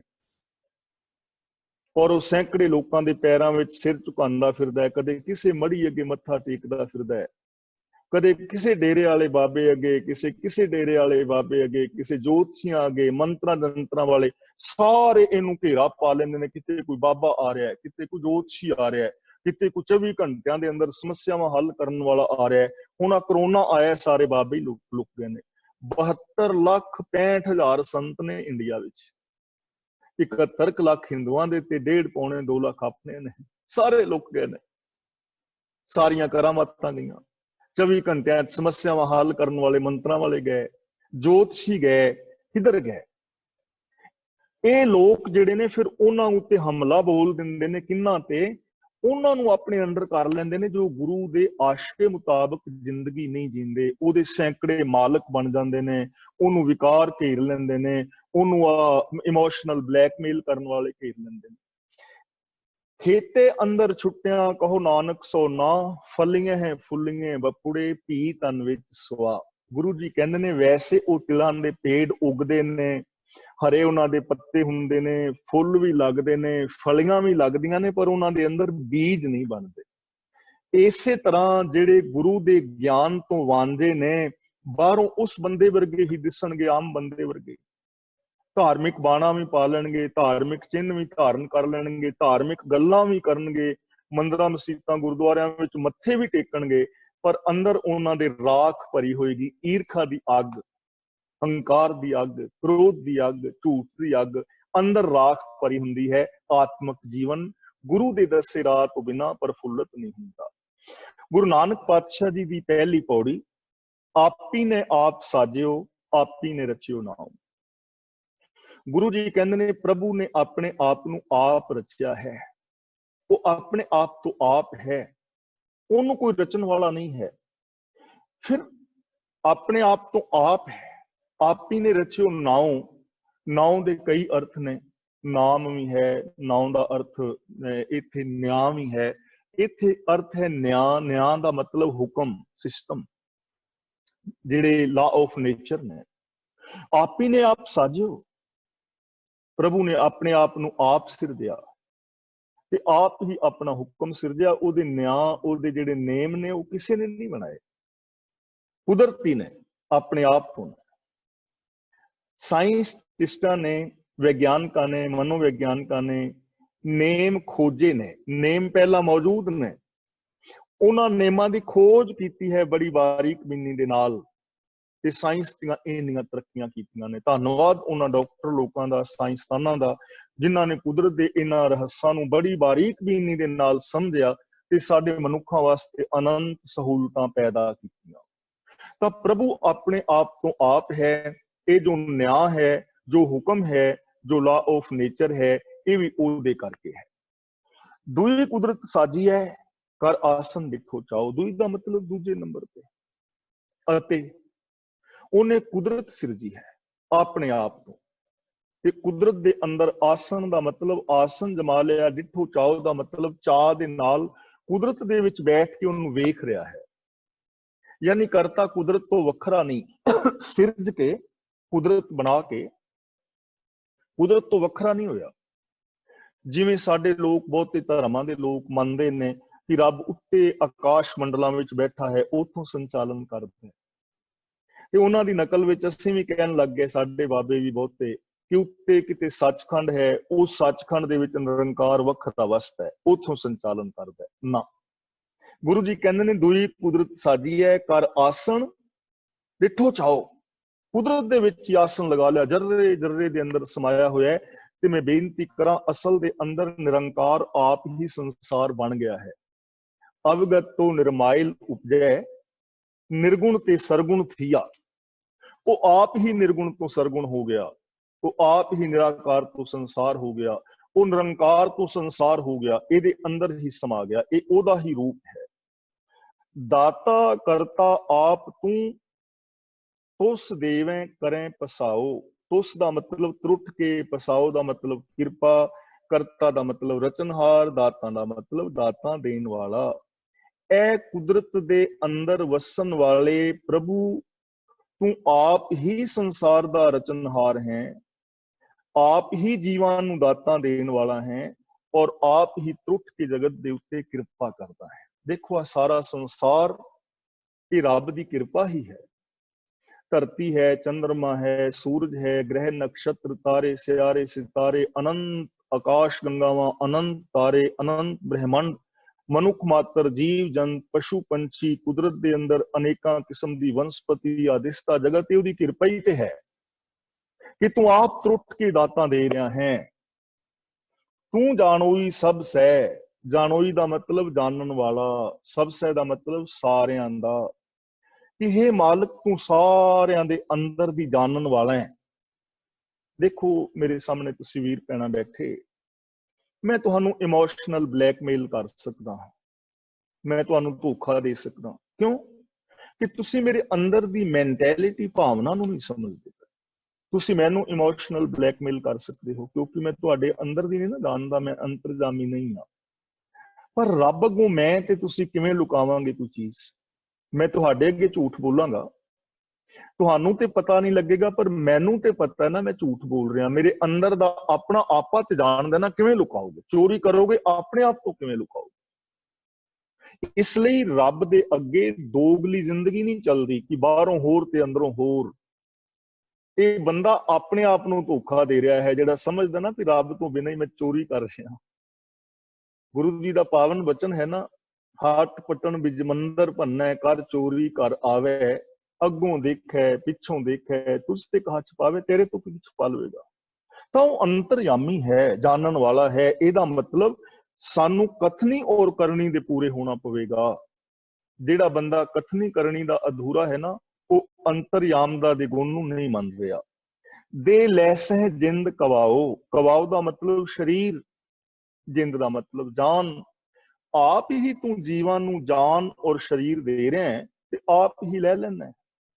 ਮੀਨਸ ਕਿ ਰੱਬੀ ਹੁਕਮ ਦੇ ਅੰਦਰ ਸਰੀਰ ਪੈਦਾ ਹੋਇਆ ਹੈ, ਰੱਬੀ ਹੁਕਮ ਦੇ ਅੰਦਰ ਜਾਨ ਪਈ ਹੈ, ਉਹ ਸਿਸਟਮ ਦੇ ਅੰਦਰ ਹੀ ਇਹਨੇ ਖਤਮ ਹੋ ਜਾਣਾ ਹੈ। ਸਿਸਟਮ ਤੋਂ ਬਾਹਰ ਕੁਝ ਨਹੀਂ ਹੈ, ਹੁਕਮ ਤੋਂ ਬਾਹਰ ਕੁਝ ਨਹੀਂ ਹੈ। ਗੁਰੂ ਜੀ ਅਖੀਰ ਵਿੱਚ ਕਹਿੰਦੇ ਨੇ, ਕਰ ਆਸਣ ਡਿਠੋ ਚਾਓ। हे ਮਾਲਕ, ਤੂੰ ਇਸ ਕਾਇਨਾਤ ਦੇ ਅੰਦਰ ਆਸਣ ਜਮਾ ਕੇ ਤੇ ਆਪ ਇਸ ਸੰਸਾਰ ਤਮਾਸ਼ੇ ਨੂੰ ਵੇਖ ਰਿਹਾ ਹੈ, ਹਰ ਇੱਕ ਦੇ ਅੰਦਰ ਵੇਖ ਰਿਹਾ ਹੈ। ਮੇਰੇ ਅੰਦਰ ਬੈਠਾ ਉਹ ਮੈਨੂੰ ਵੀ ਵੇਖ ਰਿਹਾ, ਤੁਹਾਨੂੰ ਵੀ ਵੇਖ ਰਿਹਾ, ਤੁਹਾਡੇ ਅੰਦਰ ਬੈਠਾ ਤੁਹਾਨੂੰ ਵੀ ਵੇਖ ਰਿਹਾ, ਮੈਨੂੰ ਵੀ ਵੇਖ ਰਿਹਾ। ਕਾਸ਼ ਸਾਨੂੰ ਇਹ ਚੀਜ਼ ਸਮਝ ਆ ਜਾਏ ਤੇ ਮੈਂ ਤੁਹਾਡੇ ਅੰਦਰਲੇ ਰੱਬ ਨੂੰ ਤੇ ਤੁਸੀਂ ਮੇਰੇ ਅੰਦਰਲੇ ਰੱਬ ਨੂੰ ਪਹਿਚਾਨ ਲਓ। ਅਸੀਂ ਇੱਕ ਦੂਜੇ ਦੇ ਨਾਲ ਰੱਬ ਵਰਗਾ ਪਿਆਰ ਕਰੀਏ, ਬੰਦਾ ਬੰਦੇ ਨਾਲ ਇੱਕ ਦੂਜੇ ਨਾਲ ਰੱਬ ਵਰਗਾ ਵਿਹਾਰ ਕਰੇ, ਤਾਂ ਇਹ ਸੰਸਾਰ ਕਿੰਨਾ ਸੁਹਾਵਣਾ ਹੋ ਜਾਏਗਾ, ਉਹਦਾ ਤਾਂ ਅੰਦਾਜ਼ਾ ਵੀ ਨਹੀਂ ਹੈ। ਗੁਰੂ ਪਾਤਸ਼ਾਹ ਜੀ ਰਹਿਮਤ ਔਰ ਬਖਸ਼ਿਸ਼ ਕਰਨ। ਅਸੀਂ ਗੁਰੂ ਜੀ ਦੀ ਇਸ ਪਾਵਨ ਬਾਣੀ ਨੂੰ ਅੱਗੇ ਵਿਚਾਰਨ ਦਾ ਯਤਨ ਕਰਾਂਗੇ। ਗੁਰੂ ਜੀ ਰਹਿਮਤ ਕਰਨ ਕਿ ਅਸੀਂ ਪਾਵਨ ਬਾਣੀ ਦੇ ਉੱਤੇ ਅਮਲ ਕਰਕੇ ਆਪਣੇ ਜੀਵਨ ਨੂੰ ਸਫਲ ਔਰ ਸੁਚੱਜਾ ਕਰ ਸਕੀਏ। ਤਾਂ ਅੱਜ ਦੀ ਵਿਚਾਰ ਬਾਰੇ ਆਪ ਦੇ ਕੀ ਵਿਊਜ਼ ਨੇ, ਆਪਣੇ ਵਿਊਜ਼ ਦੇ ਸਕਦੇ ਹੋ, ਉਹ ਆਪ ਜੀ ਤੋਂ ਹੁਣ ਭਾਈ ਸਾਹਿਬ ਜੀ ਪੁੱਛਣਗੇ। ਔਰ ਜੇ ਕਿਸੇ ਦਾ ਅੱਜ ਦੀ ਇਸ ਵਿਚਾਰ ਵਾਸਤੇ ਸਵਾਲ ਹੈ ਜੋ ਅਸੀਂ ਅੱਜ ਕੀਤੀ ਹੈ, ਤਾਂ ਕੋਈ ਵੀਰ ਭਰਾ ਆਪਣਾ ਸਵਾਲ ਵੀ ਕਰ ਸਕਦਾ ਹੈ। ਸਰਦਾਰ ਤਰਲੋਚਨ ਸਿੰਘ ਜੀ ਆਨਲਾਈਨ ਆ ਗਏ ਨੇ, ਅਨਮਿਊਟ ਹੋ ਗਏ ਨੇ, ਉਹ ਹੁਣ ਇਸ ਸਾਰੀ ਕਲਾਸ ਨੂੰ ਕੰਟਰੋਲ ਕਰਨਗੇ। ਮੇਰੇ ਵੱਲੋਂ ਹੋਈਆਂ ਭੁੱਲਾਂ ਦੀ ਖਿਮਾ ਔਰ ਮੇਰੇ ਵੱਲੋਂ ਆਪ ਸਾਰਿਆਂ ਨੂੰ ਵਾਹਿਗੁਰੂ ਜੀ ਕਾ ਖਾਲਸਾ, ਵਾਹਿਗੁਰੂ ਜੀ ਕੀ ਫਤਿਹ। ਬਹੁਤ ਬਹੁਤ ਧੰਨਵਾਦ ਜੀ ਗਿਆਨੀ ਜੀ, ਹਮੇਸ਼ਾ ਦੀ ਤਰ੍ਹਾਂ ਆਪ ਜੀ ਨੇ ਜਿਹੜੀ ਵਿਆਖਿਆ ਕੀਤੀ ਹੈ, ਕੱਲੀ ਕੱਲੀ ਤੁਕ, ਕੱਲੀ ਲਾਈਨ ਬੜੀ ਤਰੀਕੇ ਦੇ ਨਾਲ ਸਮਝਾਈ ਹੈ, ਤੇ ਮੈਂ ਤੁਹਾਡਾ ਬਹੁਤ ਬਹੁਤ ਧੰਨਵਾਦ ਕਰਦਾ ਹਾਂ। ਤੇ ਨਾਲ ਮੈਂ ਧੰਨਵਾਦ ਕਰਦਾ ਹਾਂ ਸਾਰੀ ਸੰਗਤ ਦਾ, ਜਿਨ੍ਹਾਂ ਨੇ ਬਹੁਤ ਟਿਕ ਕੇ ਇਹ ਸਾਰਾ ਸੁਣਿਆ ਹੈ। ਤੇ ਇਸੇ ਤਰ੍ਹਾਂ ਆਸ ਕਰਦਾ ਹਾਂ ਕਿ ਅੱਗੇ ਨੂੰ ਵੀ ਇਸੇ ਤਰ੍ਹਾਂ, ਜਿਸ ਤਰ੍ਹਾਂ ਪਹਿਲਾਂ ਤੁਸੀਂ ਕਰਦੇ ਹੋ, ਇਸੇ ਤਰ੍ਹਾਂ ਤੁਸੀਂ ਜੁੜੇ ਰਹਿੰਦੇ ਹੋ। ਤੇ ਮੈਂ ਆਵਾਂਗਾ ਆਪ ਜੀ ਦੇ ਕੋਲ ਥੋੜੇ ਚਿਰ ਤੱਕ। ਵਾਹਿਗੁਰੂ ਜੀ ਕਾ ਖਾਲਸਾ, ਵਾਹਿਗੁਰੂ ਜੀ ਕੀ ਫਤਿਹ ਜੀ। ਵਾਹਿਗੁਰੂ ਜੀ ਕਾ ਖਾਲਸਾ, ਵਾਹਿਗੁਰੂ ਫਤਿਹ ਜੀ। ਸੌਰੀ ਤੁਹਾਨੂੰ ਮੈਂ ਵਿੱਚੋਂ ਡਿਸਟਰਬ ਕੀਤਾ, ਤੇ ਮੇਰਾ ਦਿਲ ਕਰਦਾ ਸੀ ਮੈਂ ਸਾਰਿਆਂ ਨਾਲ ਗੱਲ ਕਰ ਲਾਂ ਇੱਕ ਵਾਰੀ। ਠੀਕ ਹੈ ਜੀ, ਵੈਲਕਮ। ਹਾਂ, ਮੈਂ ਬਸ ਇੰਨੀ ਬੇਨਤੀ ਕਰਨੀ ਹੈ ਵੀ ਸਾਰੀ ਸੰਗਤ ਨੂੰ ਵੀ ਥੋੜਾ ਜਿਹਾ ਮੈਨੂੰ ਹਲੇ ਸਿਹਤ ਠੀਕ ਨਾ ਹੋਣ ਕਰਕੇ ਮੈਂ ਲੀਵ ਤੇ ਹੈਗਾ ਜੀ, ਤੇ ਕਮੇਟੀ ਨੂੰ ਬੇਨਤੀ ਕੀਤੀ ਸੀ, ਤੇ ਇਹਨਾਂ ਨੇ ਫਿਰ ਕਿਹਾ ਵੀ ਤੁਸੀਂ ਰੈਸਟ ਕਰ ਲਓ। ਤੋ ਜਦੋਂ ਵੀ ਚਲੋ ਗੁਰੂ ਸਾਹਿਬ ਨੇ ਕਿਰਪਾ ਕੀਤੀ, ਪ੍ਰੋਪਰ ਥੋੜੀ ਗਲੇ ਵਿੱਚ ਦਿੱਕਤ ਆ ਰਹੀ ਆ, ਲਗਾਤਾਰ ਬੋਲਣ ਵਿੱਚ ਥੋੜਾ ਜਿਹਾ ਤਕਲੀਫ ਹੁੰਦੀ ਆ, ਤੋ ਇਸ ਕਰਕੇ ਫਿਰ ਲੀਵ ਦੀ ਬੇਨਤੀ ਕੀਤੀ ਸੀਗੀ। ਤੇ ਬਾਕੀ ਗਿਆਨੀ ਮੋਹਰ ਸਿੰਘ ਜੀ ਬਹੁਤ ਵਧੀਆ ਸਾਰੀਆਂ ਸੰਗਤਾਂ ਨੂੰ ਜੋੜ ਰਹੇ ਨੇ, ਗਿਆਨ ਦੇ ਰਹੇ ਨੇ, ਬਹੁਤ ਸੋਹਣੀ ਉਹਨਾਂ ਕੋਲ ਨੌਲੇਜ ਹੈਗੀ ਆ। ਤੇ ਤੁਸੀਂ ਇਸੇ ਤਰ੍ਹਾਂ ਜੁੜੇ ਰਹੋ। ਜਦੋਂ ਵੀ ਮਤਲਬ ਸਿਹਤ ਪ੍ਰੋਪਰ ਠੀਕ ਹੋ ਗਈ, ਗੁਰੂ ਸਾਹਿਬ ਨੇ ਕਿਰਪਾ ਕੀਤੀ, ਤਾਂ ਮੈਂ ਤੁਹਾਡੇ ਵਿੱਚ ਆ ਕੇ ਫਿਰ ਸ਼ਾਮਲ ਹੋ ਕੇ ਆਪਾਂ ਸਾਰੇ ਗੁਰਬਾਣੀ ਦੀਆਂ, ਗੁਰੂ ਦੀਆਂ ਗੱਲਾਂ ਕਰਾਂਗੇ ਆ ਕੇ। ਬਹੁਤ ਅੱਛਾ ਲੱਗਦਾ, ਰੋਜ਼ ਸੰਗਤਾਂ ਜੁੜਦੀਆਂ ਨੇ। ਸਾਰਿਆਂ ਦਾ ਬਹੁਤ ਬਹੁਤ ਧੰਨਵਾਦ ਜੀ। ਬਸ ਇੰਨੀ ਬੇਨਤੀ ਹੈ ਜੀ ਸਾਰੀ ਕਮੇਟੀ ਦਾ, ਸਾਰਿਆਂ ਦਾ ਧੰਨਵਾਦ ਜੀ। ਵਾਹਿਗੁਰੂ ਜੀ ਕਾ ਖਾਲਸਾ, ਵਾਹਿਗੁਰੂ ਜੀ ਕੀ ਫਤਿਹ। ਬਹੁਤ ਬਹੁਤ ਧੰਨਵਾਦ ਗਿਆਨੀ ਜੀ। ਸਾਰੇ ਅਸੀਂ ਅਰਦਾਸ ਕਰਦੇ ਹਾਂ ਵਾਹਿਗੁਰੂ ਤੁਹਾਡੇ ਗਲੇ ਨੂੰ ਬਹੁਤ ਜਲਦੀ ਠੀਕ ਕਰਨ, ਤੇ ਤੁਸੀਂ ਸਾਡੇ ਵਿੱਚ ਆਣ ਕੇ ਆਪਣਾ ਗਿਆਨ ਦਿਓ। ਔਰ ਅਸੀਂ ਸਮਝਦੇ ਹਾਂ ਕਿਉਂਕਿ ਪ੍ਰਚਾਰਕ ਦਾ ਜਿਹੜਾ ਸਾਰਾ ਦਾਰੋਮਦਾਰ ਹੁੰਦਾ ਉਹ ਗਲੇ ਤੇ ਹੁੰਦਾ। ਕੋਈ ਗੱਲ ਨਹੀਂ, ਤੁਸੀਂ ਜਦ ਤੱਕ ਠੀਕ ਨਹੀਂ ਹੁੰਦੇ ਰੈਸਟ ਕਰੋ। ਇਹ ਸੇਵਾ ਜਿਹੜੀ ਉਦੋਂ ਤੱਕ ਮੈਂ ਤੁਹਾਡੀ ਨਿਭਾਵਾਂਗਾ। ਹਾਂਜੀ ਬਿਲਕੁਲ, ਬਹੁਤ ਧੰਨਵਾਦ, ਬਹੁਤ ਧੰਨਵਾਦ, ਤੰਦਰੁਸਤੀ ਬਖਸ਼। ਧੰਨਵਾਦ ਜੀ, ਬਹੁਤ ਬਹੁਤ ਧੰਨਵਾਦ ਜੀ ਜਸਵੀਰ ਸਿੰਘ ਜੀ ਤੁਹਾਡਾ ਵੀ। ਤੇ ਹੁਣ ਮੈਂ ਜਿੱਦਾਂ ਹਮੇਸ਼ਾ ਇਸ ਤਰ੍ਹਾਂ ਇਹ ਬੇਨਤੀ ਕਰਦਾ ਹੁੰਦਾ ਕਿ ਜਿਹੜੇ ਵੀ ਤੁਹਾਡੇ ਸਵਾਲ ਅੱਜ ਦੇ ਪ੍ਰੋਗਰਾਮ ਬਾਰੇ ਜਾਂ ਅਦਰਵਾਈਜ਼ ਹੈਗੇ ਆ, ਉਹ ਤੁਸੀਂ ਅਨਮਿਊਟ ਹੋ ਜਾਓ, ਤੇ ਮੈਂ ਦੇਖ ਲਵਾਂਗਾ ਸਕਰੀਨ ਤੇ ਕੌਣ ਅਨਮਿਊਟ ਹੈ, ਤੇ ਉਹਦੇ ਮੁਤਾਬਕ ਮੈਂ ਆ ਜਾਊਂਗਾ। ਤੇ ਪਹਿਲਾਂ ਮੈਂ ਦੇਖਿਆ ਸੀਗਾ ਕਿ ਭੈਣ ਜੀ ਕੁਲਦੀਪ ਕੌਰ ਅਨਮਿਊਟ ਹੋਏ ਸੀਗੇ, ਤੇ ਮੈਂ ਉਹਨਾਂ ਨੂੰ ਬੇਨਤੀ ਕਰਦਾ ਕਿ ਜੇ ਤੁਸੀਂ ਗੱਲ ਕਰਨੀ ਤੁਸੀਂ ਆ ਜਾਓ ਜੀ। Thank you. ਗਿਆਨੀ ਜੀ, ਮੈਂ ਸਿਰਫ ਇਹੀ ਪੁੱਛਣਾ ਕਿ ਇਹਦੇ ਵਿੱਚ 3 ਸ਼ਲੋਕ ਤੇ 1 ਪੌੜੀ ਹੈ ਨਾ? ਹਾਂਜੀ ਹਾਂ, 3 ਸ਼ਲੋਕ ਹੈ। ਠੀਕ ਹੈ, ਹਾਂਜੀ 3 ਸ਼ਲੋਕ ਹੈ। 2 ਗੁਰੂ ਨਾਨਕ ਸਾਹਿਬ ਦੇ ਆ ਤੇ ਇੱਕ ਗੁਰੂ ਅੰਗਦ ਜੀ ਦਾ, ਤੇ ਫਿਰ ਨਾਲ ਪੌੜੀ ਹੈ। ਹਾਂਜੀ ਠੀਕ ਹੈ। ਤੇ ਇਹ ਪੌੜੀ ਜਿਹੜੀ ਉਹ ਪਹਿਲੇ ਪਾਤਸ਼ਾਹ ਦੀ ਆ, ਕਿਉਂਕਿ ਸ਼ਲੋਕ ਉਹਨਾਂ ਤੋਂ ਸ਼ੁਰੂ। ਹਾਂਜੀ, ਪੌੜੀਆਂ ਸਾਰੀਆਂ ਹੀ ਪਹਿਲੇ ਪਾਤਸ਼ਾਹ ਦੀਆਂ ਨੇ। ਹਾਂ, ਇਹ ਵਿੱਚ ਸ਼ਲੋਕ ਕੁਝ ਗੁਰੂ ਅੰਗਦ ਦੇਵ ਜੀ ਦੇ ਹੈ ਨੇ। ਬਾਕੀ ਪੌੜੀਆਂ ਜਿਹਦੇ ਉੱਤੇ ਲਿਖਿਆ ਹੋਵੇਗਾ ਨਾ, ਵਾਰ ਮਹਿਲੇ ਦੂਜੇ ਕੀ ਜਾਂ ਤੀਜੇ ਕੀ ਜਾਂ ਚੌਥੇ ਦੀ, ਉਹ ਸਾਰੀਆਂ ਪੌੜੀਆਂ ਉਸ ਗੁਰੂ ਸਾਹਿਬ ਦੀਆਂ ਹੀ ਹੋਣਗੀਆਂ। ਤੇ ਜੇ ਵਿੱਚ ਕਿਸੇ ਹੋਰ ਗੁਰੂ ਸਾਹਿਬ ਦੀ ਪੌੜੀ ਹੋਏਗੀ ਤਾਂ ਉਹਦੇ ਪਿੱਛੇ 3, 4 ਜਾਂ 5 ਅੰਕ ਪਾ ਕੇ ਤੇ ਗੁਰੂ ਜੀ ਨੇ ਇਸ਼ਾਰਾ ਦਿੱਤਾ ਹੈ ਕਿ ਇਹ ਪੌੜੀ ਅਲੱਗ ਹੈ ਗੁਰੂ ਵਿਸ਼ਨੂੰ ਦੀ। ਧੰਨਵਾਦ। ਬਹੁਤ ਅੱਛਾ, ਬਹੁਤ ਅੱਛਾ, ਧੰਨਵਾਦ ਜੀ। ਦਵਿੰਦਰ ਸਿੰਘ ਤੂਰ, ਧੰਨਵਾਦ ਜੀ। ਬਹੁਤ ਸ਼ਾਨਦਾਰ ਪ੍ਰੋਗਰਾਮ ਦੇ ਰਹੇ ਹੋ, ਤੇ ਗਿਆਨੀ ਹੋਣੀ ਬਹੁਤ ਚੰਗੀ ਤਰ੍ਹਾਂ ਹਰ ਇੱਕ ਵਰਡ ਦੀ ਐਬਰੀਵੇਸ਼ਨ ਦੇ ਹਿਸਾਬ ਨਾਲ, ਜਿਵੇਂ ਕਿ ਅੱਜ ਅਕਾਲ ਮੂਰਤ, ਤੇ ਅਸੀਂ ਪਤਾ ਨਹੀਂ ਕਾਦੇ ਇਸ ਲਫ਼ਜ਼ ਨੂੰ ਪੜ੍ਹਦੇ ਆਏ ਆ। ਉਹ ਮੇਰੇ ਆਪਣੇ ਦਿਮਾਗ ਵਿੱਚ ਵੀ ਹੁੰਦਾ ਸੀ ਕਿ ਅਕਾਲ ਲਾ ਇੱਥੇ ਔਂਕੜ ਕਿਉਂ ਨਹੀਂ ਹੈਗੀ, ਤੇ ਮੂਰਤ ਤਾਂ ਠੀਕ ਹੈ, ਤੱਤੇ ਨੂੰ ਸਿਆਰੀ ਆ, ਇਸਤਰੀ ਲਿੰਗ ਹੈ, ਪਰ ਇਹਨੇ ਬਹੁਤ ਚੰਗੇ ਤਰੀਕੇ ਨਾਲ ਐਬਰੀਵੇਸ਼ਨ ਕਰਕੇ ਕੱਲੇ ਆਪਣੇ ਪਰਮਾਤਮਾ ਦੇ ਗੁਣਾਂ ਦੀ ਵਿਆਖਿਆ ਕੀਤੀ ਹੈ। ਧੰਨਵਾਦ ਜੀ, ਬਹੁਤ ਬਹੁਤ ਤੁਹਾਡਾ। ਜਿਹੜਾ ਅਕਾਲ ਹੈ ਇਹ ਮੂਰਤ ਦਾ ਵਿਸ਼ੇਸ਼ਣ ਵੀ ਹੈ ਨਾ? ਹਾਂਜੀ ਹਾਂ, ਥੈਂਕ ਯੂ ਜੀ ਬਹੁਤ ਬਹੁਤ।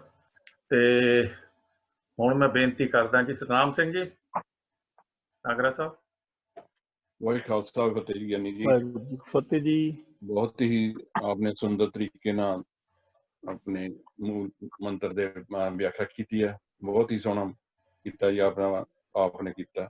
ਤੇ आपने ਜਿਸ ਤਰ੍ਹਾਂ ਨਿਰਵੈਰ ਨਿਰਭਉ ਬਾਰੇ ਦੱਸਿਆ ਹੈ, ਨਿਰਵੈਰ ਜਿਸ ਤਰ੍ਹਾਂ आपने ਪ੍ਰਧਾਨ ਜੀ ਦੀ ਇਲੈਕਸ਼ਨ ਲਈ ਡਾਂਗਾ ਲੈ ਕੇ ਖੜੇ ਹੋਣ ਦਾ ਦੱਸਿਆ ਸੀ, ਜੇ ਪ੍ਰਧਾਨ ਨਿਰਵੈਰ ਹੋਵੇ ਤੇ ਉਸ ਦੀ ਨਿਰਵੈਰਤਾ ਦਾ ਗਲਤ ਫਾਇਦਾ ਉਠਾਇਆ ਜਾਵੇ ਤੇ ਸੰਗਤ 'ਚ ਕੋਈ ਗਲਤ ਕੰਮ ਕਰੇ ਤੇ ਪਰ ਉਸ ਪ੍ਰਧਾਨ ਨੂੰ ਨਿਰਭਉ ਦੀ ਡਾਂਗ ਲੈ ਕੇ ਖੜੇ ਹੋ ਜਾਣਾ ਚਾਹੀਦਾ।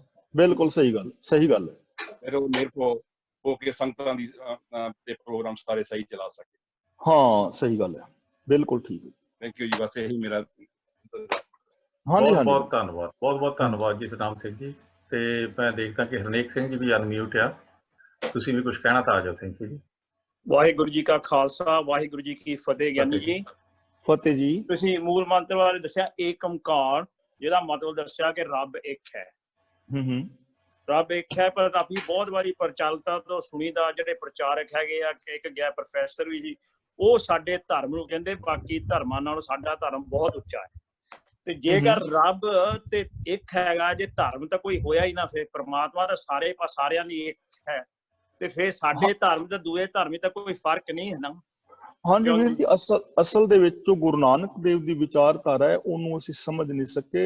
ਜੋ ਧਰਮ ਦੀ ਮੇਨ ਪ੍ਰੋਬਲਮ ਹੈ ਨਾ, ਜਿਵੇਂ ਕਿ ਮੈਂ ਦੱਸਿਆ ਕੱਲੇ ਸਿੱਖ ਧਰਮ ਦੀ ਨਹੀਂ, ਹਾਂਜੀ ਟੋਟਲ ਜਿੰਨੇ ਵੀ ਧਰਮ ਨੇ ਅਸਲ ਦੇ ਵਿੱਚ ਇਹ ਮਜ਼ਹਬ ਨੇ। ਮਜ਼ਹਬ ਔਰ ਧਰਮ ਦੇ ਅੰਦਰ ਫਰਕ ਹੁੰਦਾ ਹੈ।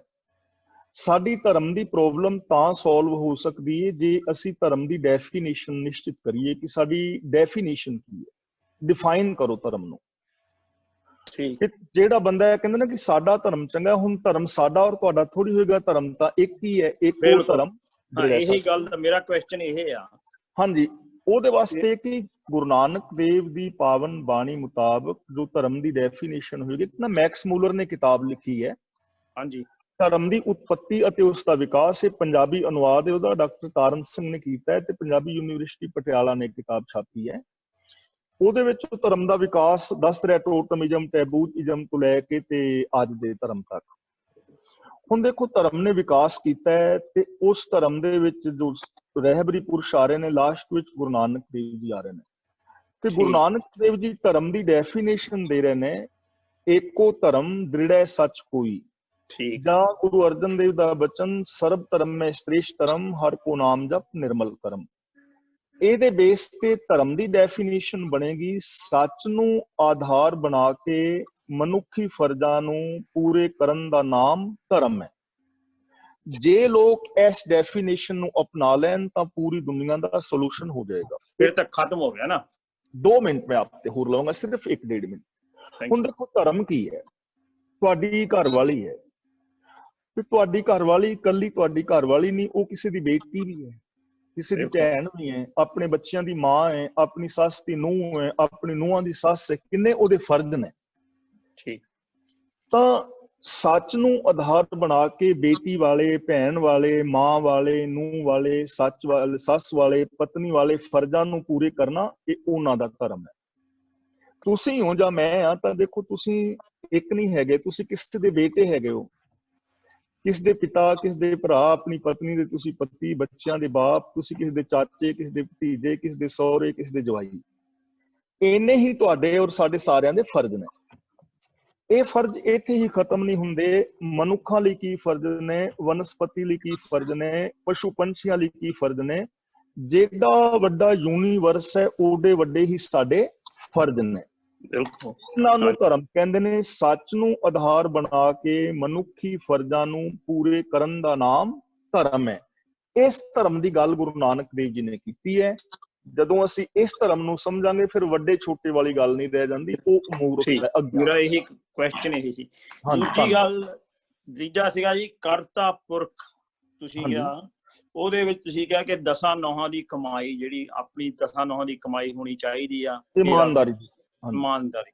ਇੱਕ ਬਿਜ਼ਨਸਮੈਨ ਬੰਦਾ ਆ, ਕੋਈ ਬਿਜ਼ਨਸ ਪਹਿਲਾਂ 10 ਨੌਹਾਂ ਦੀ ਕਿਰਤ ਕਰਕੇ, ਕਮਾਈ ਕਰਕੇ ਉਹ ਛੋਟਾ ਮੋਟਾ ਕੰਮ ਸਟਾਰਟ ਕਰਦਾ, ਉਹ 2 ਪਾਉਂਡ ਦੀ ਚੀਜ਼ ਲਿਆ ਕੇ 3 ਦੀ ਵੇਚਦਾ, ਉਹ ਜਿਹੜੀ 3 ਦਾ 1 ਪਾਉਂਡ ਪ੍ਰੋਫਿਟ ਬਣਾਉਂਦਾ, ਉਹ ਕਿਰਤ ਚ ਆਉਂਦਾ ਜਾਂ ਹੀਰਾ ਫੇਰੀ ਚ ਆਉਂਦਾ? ਨਹੀਂ ਵੀਰ ਜੀ, ਉਹ ਕਿਰਤ ਵਿੱਚ ਆਏਗਾ। ਦੇਖੋ ਵਪਾਰ ਜਿਹੜਾ ਨਾ, ਵਪਾਰ ਦੇ ਵਿੱਚ ਇਹ ਗੱਲ ਹੁੰਦੀ ਹੈ ਕਿ ਜੇ ਉਹ ਪਾਉਂਡ ਦੀ ਚੀਜ਼ ਲਿਆ ਕੇ ਅੱਗੇ ਵੀ ਪਾਉਂਡ ਦੀ ਵੇਚੇ, ਹਾਂਜੀ, ਫਿਰ ਇੱਕ ਤਾਂ ਉਹਦਾ ਪਰਿਵਾਰ ਨਹੀਂ ਚੱਲੇਗਾ, ਫਿਰ ਬਿਜਲੀ ਦਾ ਬਿੱਲ, ਦੁਕਾਨ ਦਾ ਕਿਰਾਇਆ, ਦੂਜਾ ਤੀਜਾ ਉਹਨੇ ਸਾਰਾ ਵਿੱਚੋਂ ਹੀ ਕੱਢਣਾ। ਠੀਕ। ਸਿਰਫ ਵਪਾਰੀ ਦੀ ਕਿਰਤ ਇਹ ਹੈ ਜਿਹੜੀ ਉਹ ਸਮਾਨ ਵੇਚ ਰਿਹਾ ਉਹ ਡੁਪਲੀਕੇਟ ਨਾ ਹੋਵੇ। ਠੀਕ, ਉਹ ਤਾਂ ਚਲੋ ਉਹ ਤਾਂ ਬਾਈ ਲੋ ਠੀਕ ਹੈ। ਕਿਉਂਕਿ ਮੈਂ ਇਹ ਡੈਫੀਨੇਟ ਦੇਖਣਾ ਚਾਹੁੰਦਾ ਸੀ ਕਿ ਕਿਉਂਕਿ ਮੈਂ ਵੀ ਬਿਜ਼ਨਸ ਛੋੜਾ ਜਿਹਾ ਮੇਰਾ ਆਪਣਾ ਆ, ਤੇ ਮੈਂ ਸੋਚਦਾ ਸੀ ਕਿ ਮੈਂ ਗਲਤ ਕੰਮ ਤਾਂ ਨਹੀਂ ਕਰੀ। ਨਹੀਂ, ਗਲਤ ਨਹੀਂ ਹੈ। ਕਿਉਂਕਿ ਦੂਜੀ ਗੱਲ ਇਹ ਹੈ, ਜੇ ਤੁਸੀਂ ਹੁਣ ਅੱਜ ਜਿੱਦਾਂ 10 ਇੱਕ ਬਿਜ਼ਨਸਮੈਨ ਹੋ ਕੇ ਬੰਦਾ ਉਹ 10 ਇੰਪਲੋਈ ਨੂੰ ਵੀ ਰੋਟੀ ਦਿੰਦਾ, ਤਾਂ ਬੰਦੇ ਕੰਮ ਕਰਦੇ ਉਹਦੇ ਕੋਲ, ਉਹਨਾਂ ਦਾ ਵੀ ਨਾਲ ਥੋੜਾ ਬੜਾ ਦਾ ਭਲਾ ਹੁੰਦਾ। ਅਸਲ ਦੇ ਵਿੱਚ ਨਾ ਵੀਰ ਜੀ, ਕਿਰਤ ਦਾ ਮਤਲਬ ਸਿਰਫ ਖੇਤੀਬਾੜੀ ਕਰਨੀ ਨਹੀਂ। ਦੇਖੋ ਬਾਣੀ ਵਿੱਚ 4 ਕਿਸਮ ਦੀ ਕਿਰਤ, 5 ਕਿਸਮ ਦੀ ਹੈਗੀ ਹੈ। ਅੱਜ ਹੋਰ ਵੱਧ ਗਈ। ਜਿਵੇਂ ਕੋਈ ਦੁਕਾਨ ਕਰਦਾ ਹੈ, ਕੋਈ ਵਪਾਰ ਕਰਦਾ ਹੈ, ਕੋਈ ਖੇਤੀ ਕਰਦਾ ਹੈ, ਕੋਈ ਜੌਬ ਕਰਦਾ ਹੈ, ਕੋਈ ਕੰਪਿਊਟਰ ਦੀ ਜੌਬ ਕਰ ਰਿਹਾ, ਇਹ ਸਾਰੀ ਕਿਰਤ ਹੀ ਹੈਗੀ ਹੈ। ਸਿਰਫ ਜਿਹੜਾ ਵੀ ਕੰਮ ਕਰਨਾ ਹੈ ਉਹਦਾ ਬੇਸ ਸੱਚ ਹੋਣਾ ਚਾਹੀਦਾ, 2 ਨੰਬਰ ਦੇ ਧੰਦੇ ਨਾ ਹੋਣ। ਬਸ ਜਿਹੜਾ ਤੁਸੀਂ ਵਪਾਰ ਕਰ ਰਹੇ ਹੋ ਨਾ, ਦੁੱਧ ਵੇਚ ਰਹੇ ਹੋ ਤਾਂ ਦੁੱਧ ਵਿੱਚ ਪਾਣੀ ਨਾ ਪਾਓ, ਕੈਮੀਕਲ ਨਾ ਪਾਓ, ਇਹੀ ਤੁਹਾਡੀ ਕਿਰਤ। ਠੀਕ। Okay, thank you very much Giani ji, ਧੰਨਵਾਦ। ਥੈਂਕ ਯੂ ਭਾਜੀ, ਥੈਂਕ ਯੂ ਸਰ। ਮੈਂ ਹੁਣ ਜਾਣਨਾ ਆਪਣੇ ਨਰਿੰਦਰ ਸਿੰਘ ਜੀ USA ਤੋਂ, ਉਹਨਾਂ ਨੇ ਵੀ ਪੁੱਛਣਾ ਕੁਝ। ਪਲੀਜ਼ ਆ ਜਾਓ ਤੁਸੀਂ। ਹਾਂਜੀ, ਮੈਂ ਪੁੱਛਣਾ ਨਹੀਂ, ਮੈਂ ਥੈਂਕ ਯੂ ਕਰਨਾ ਜੀ। ਬਹੁਤ ਹੀ ਵਧੀਆ ਢੰਗ ਦੇ ਨਾਲ ਅੱਜ ਇਹਨਾਂ ਨੇ ਸਾਨੂੰ ਐਕਸਪਲੇਨ ਕੀਤਾ। ਕਹਿੰਦੇ ਨੇ ਜੋ ਮੰਗੇ ਠਾਕੁਰ ਆਪਣੇ ਤੇ ਸੋਈ ਦੇਵੇ। ਇਹ ਮੈਂ ਸੋਚ ਕੇ ਚੱਲਿਆ ਸੀ ਕਿ ਆਖਾਂਗਾ ਕਿ ਬਈ ਆਸਾ ਜੀ ਦੀ ਵਾਰ ਦੀ ਤੁਸੀਂ ਚਾਲੂ ਕਰੋ, ਤੇ ਉਹ ਅੱਜ ਚਾਲੂ ਹੋ ਗਈ ਆਪਣੇ ਆਪ ਹੀ। ਵਾਹ ਜੀ ਵਾਹ, ਚਲੋ ਧੰਨਵਾਦ। ਬਹੁਤ ਮਿਹਰਬਾਨੀ ਤੁਹਾਡੀ ਜੀ। ਮੈਂ ਹੁਣ ਆਪਣੇ ਸਤਿੰਦਰ ਸਿੰਘ ਜੀ, ਤੁਸੀਂ ਅਨਮਿਊਟ ਕਰ ਲਓ। ਹਾਂਜੀ, ਆ ਜਾਓ। ਵਾਹਿਗੁਰੂ ਜੀ ਕਾ ਖਾਲਸਾ, ਵਾਹਿਗੁਰੂ ਜੀ ਕੀ ਫਤਿਹ। ਵਾਹਿਗੁਰੂ ਜੀ ਕੀ ਫਤਿਹ ਜੀ। Thank you very much Bhai Sahib ji, ਤੁਸੀਂ ਬਹੁਤ ਅੱਛੀ ਤਰ੍ਹਾਂ ਖੋਲ ਕੇ ਦਿੱਤਾ ਹੈ। ਤੇ ਮੇਰੇ 3 ਕੁਐਸਚਨਸ ਹਨ ਭਾਈ ਸਾਹਿਬ ਜੀ। ਹਾਂਜੀ, ਇੱਕ ਕਰਕੇ ਪੁੱਛਦੇ ਜਾਓ। ਜੀ। ਇੱਕ ਤੇ ਜਿਹੜਾ ਅਕਾਲ ਮੂਰਤ ਹੋ ਗਿਆ, ਇਹ એનર્ਜੀ ਹੋ ਗਈ। ਹਾਂਜੀ, ਅਕਾਲ ਮੂਰਤ ਜਿਹੜਾ ਹੈ ਉਹ એનર્ਜੀ ਹੋ ਗਈ। ਹਾਂਜੀ, ਤੁਸੀਂ ਨਾਮ એનર્ਜੀ ਵੀ ਲੈ ਸਕਦੇ ਹੋ। ਓਕੇ, ਅੱਛਾ। ਦੂਸਰਾ ਜਿਹੜੇ ਦੇਵਤੇ ਹੈਗੇ ਨੇ, ਦੇਵਤੇ ਯਾਨੀ ਐਨਲਾਈਟਨਡ ਬੀਇੰਗਸ ਹੋ ਗਏ, ਨਾ ਕਿ ਇੰਗਲਿਸ਼ ਦਾ ਸ਼ਬਦ ਮੈਨੂੰ ਥੋੜੀ ਇੰਗਲਿਸ਼ ਨਹੀਂ ਆਉਂਦੀ, ਪੰਜਾਬੀ ਵਿੱਚ ਜਾਗਰੂਕ ਅਵਸਥਾ ਵਾਲੇ ਜਿਹਨੂੰ ਕਹਿ ਸਕਦੇ ਹਾਂ। ਹਾਂਜੀ, ਦੇਵਤੇ ਦਾ ਮਤਲਬ ਇੰਦਰ ਦੇਵਤੇ ਵਗੈਰਾ ਉਹ ਤੇ ਨੇ ਮਿਥਿਆਸ, ਕਿਉਂਕਿ ਇੰਦਰ ਦੇਵਤਾ ਬੱਦਲ ਨੂੰ ਕਹਿੰਦੇ ਨੇ। ਜਿਹੜਾ ਬੰਦਾ ਜਾਗਰੂਕ, ਜਾਗਰੂਕ ਹੋ ਗਿਆ, ਜਿਹੜਾ ਗੁਣਾ ਵਾਲਾ ਬੰਦਾ ਹੈ, ਜਿਹਦੇ ਅੰਦਰ ਇਨਸਾਨੀਅਤ ਪੈਦਾ ਹੋ ਗਈ। ਠੀਕ। ਹਾਂਜੀ, ਜਾਗਿਆ ਹੋਇਆ। ਤੀਸਰੀ ਭਾਈ ਸਾਹਿਬ ਜੀ, ਜਿਹੜੀ ਸਾਡੀ ਹੁਣ ਪਹਿਲੀ ਪੌੜੀ ਜਿਹੜੀ ਸੀਗੀ ਸਾਡੀ, ਹਾਂਜੀ, ਬੇਸਿਕਲੀ ਸਾਡੇ ਜਿਹੜਾ ਮੂਲ ਮੰਤਰ ਹੈ ਉਹਦਾ ਬਰੀਫ ਐਕਸਪਲੇਨੇਸ਼ਨ ਜਾਂ ਨਹੀਂ ਲੱਗਦਾ ਭਾਈ ਸਾਹਿਬ ਜੀ? ਮੈਨੂੰ ਤਾਂ ਇਸ ਤਰ੍ਹਾਂ ਨਹੀਂ ਲੱਗਿਆ, ਜਿਸ ਤਰ੍ਹਾਂ ਕਿ ਪੌੜੀ ਜਿਹੜੀ ਹੈਗੀ ਹੈ ਮੂਲ ਮੰਤਰ ਦਾ ਆਪੀ ਨੇ ਆਪ ਸਾਜੋ, ਇੱਕ ਓਂਕਾਰ ਹੋ ਗਿਆ, ਇੱਕ ਓਂਕਾਰ ਹੋਇਆ, ਹੈ ਨਾ? ਤੁਸੀਂ ਜਦੋਂ ਸਾਰੀ ਬਾਣੀ ਨੂੰ ਪੜ੍ਹੋਗੇ ਨਾ ਜੀ, ਪੂਰੇ ਗੁਰੂ ਗ੍ਰੰਥ ਸਾਹਿਬ ਨੂੰ, ਤੇ ਜੇ ਗੌਰ ਦੇ ਨਾਲ ਪੜ੍ਹੋਗੇ ਤਾਂ ਇੱਕ ਓਂਕਾਰ ਤੋਂ ਲੈ ਕੇ ਗੁਰਪ੍ਰਸਾਦ ਤੱਕ ਦੀ ਵਿਆਖਿਆ ਹੈ ਸਾਰੀ, ਹੈ ਨਾ? ਠੀਕ। ਹਾਂਜੀ, ਉਹ ਤੁਸੀਂ ਠੀਕ ਕਹਿ ਰਹੇ ਹੋ। ਠੀਕ, thank you Bhai Sahib ji, thank you very much. ਧੰਨਵਾਦ ਜੀ ਸਤਿੰਦਰ ਸਿੰਘ ਜੀ, ਬਹੁਤ ਮਿਹਰਬਾਨੀ। ਤੇ ਸਾਡੇ ਆਪਣੇ ਕਰਮਜੀਤ ਸਿੰਘ ਬਤਰਾ ਨਾਗਪੁਰ ਤੋਂ, ਅੱਜ ਤੁਸੀਂ ਕੁਝ ਪੁੱਛਣਾ ਜੀ? ਸਭ ਤੋਂ ਪਹਿਲੇ ਜੀ ਅਨਮਿਊਟ ਕਰਤਾ ਜੀ ਸਰ? ਕਰ ਦਿੱਤਾ ਹੈ ਜੀ, ਕਰੋ ਗੱਲ। ਸਭ ਤੋਂ ਪਹਿਲੇ ਮੈਂ ਬਹੁਤ ਧੰਨਵਾਦ ਕਰਾਂਗਾ ਭਾਈ ਸਾਹਿਬ ਜੀ ਦਾ, ਇੰਨਾ ਪ੍ਰੀਸਾਈਜ਼ ਵੇ ਨਾਲ ਇਹਨਾਂ ਨੇ ਐਕਸਪਲੇਨ ਕੀਤਾ। ਮੈਂ ਆਪਣੀ ਲਾਈਫ ਵਿੱਚ ਇੰਨੇ ਅੱਛੇ ਤਰੀਕੇ ਨਾਲ ਵਿਆਖਿਆ ਨਹੀਂ ਸੁਣੀ। ਕਦੀ ਵੀ ਜਾਂਦੇ ਆ ਤੇ ਕੀਰਤਨ ਜੀ ਬੈਠਦੇ ਆ, ਕਿਉਂਕਿ ਜਿਹੜੀ ਅਕਸਰ ਆਉਂਦੇ ਨੇ ਨਾਗਪੁਰ ਇੱਥੇ ਕਥਾ ਕਰ, ਉਹ ਕੀ ਕਹਿ ਰਹੇ ਨੇ, ਦੈਟਸ ਨਾਟ ਪ੍ਰੀਸਾਈਜ਼, ਦੁਨੀਆ ਭਰ ਦੀ ਗੱਲਾਂ ਕਰਨਗੇ, ਪਰ ਮੂਲ ਸਿਧਾਂਤ ਜਿਹੜੇ ਗੁਰਬਾਣੀ ਦੇ ਉਸ ਤੇ ਰੋਸ਼ਨੀ ਨਹੀਂ ਪਾਉਂਦੇ, ਉਸ ਦੇ ਹਿਸਾਬ ਨਾਲ ਨਹੀਂ ਚੱਲਦੇ। ਤੇ ਅੱਜ ਮੈਨੂੰ ਮਤਲਬ ਸਫਲਾ ਲੱਗ ਰਿਹਾ ਕਿ ਬਹੁਤ ਧੰਨਵਾਦ ਭਾਈ ਜਤਿੰਦਰ ਸਿੰਘ ਦਾ, ਜਿਹਨਾਂ ਨੇ ਮੈਨੂੰ ਲਿੰਕ ਭੇਜਿਆ ਤੇ ਮੈਂ ਆਪ ਜੀ ਸਭ ਨਾਲ ਜੁੜਿਆ ਤੇ ਇਸ ਦਾ ਲਾਭ ਮਿਲਿਆ ਮੈਨੂੰ। ਤੇ ਮੇਰੇ ਇੱਕ ਹੋਰ ਗੱਲ ਕਰਾਂਗਾ, ਮੇਰੇ ਇੱਕ ਵੀਰ ਹਾਲੇ ਆਪਣੇ ਬਿਜ਼ਨਸ ਵਿੱਚ ਕਹਿ ਰਹੇ ਸੀ ਬਈ ਇੰਨੇ ਦੀ ਸਟਾਰਟਿੰਗ ਦੇ ਲਈ ਤੇ ਇੰਨੇ ਦੀ ਵੇਚੀ। ਵੀਰ ਮੈਂ ਵੀ ਬਿਜ਼ਨਸ ਕਰਨਾ, business we have to do ethical practice। ethical and unethical. Unethical is out of the way if you are doing something wrong. Like भाई साहब ने example देता दूध पानी पा रहे हो. Similarly, if you are selling something which is spurious, duplicate, that is unethical. वो वर्जित हैगा. But if which profit लेना, that's quite reasonable.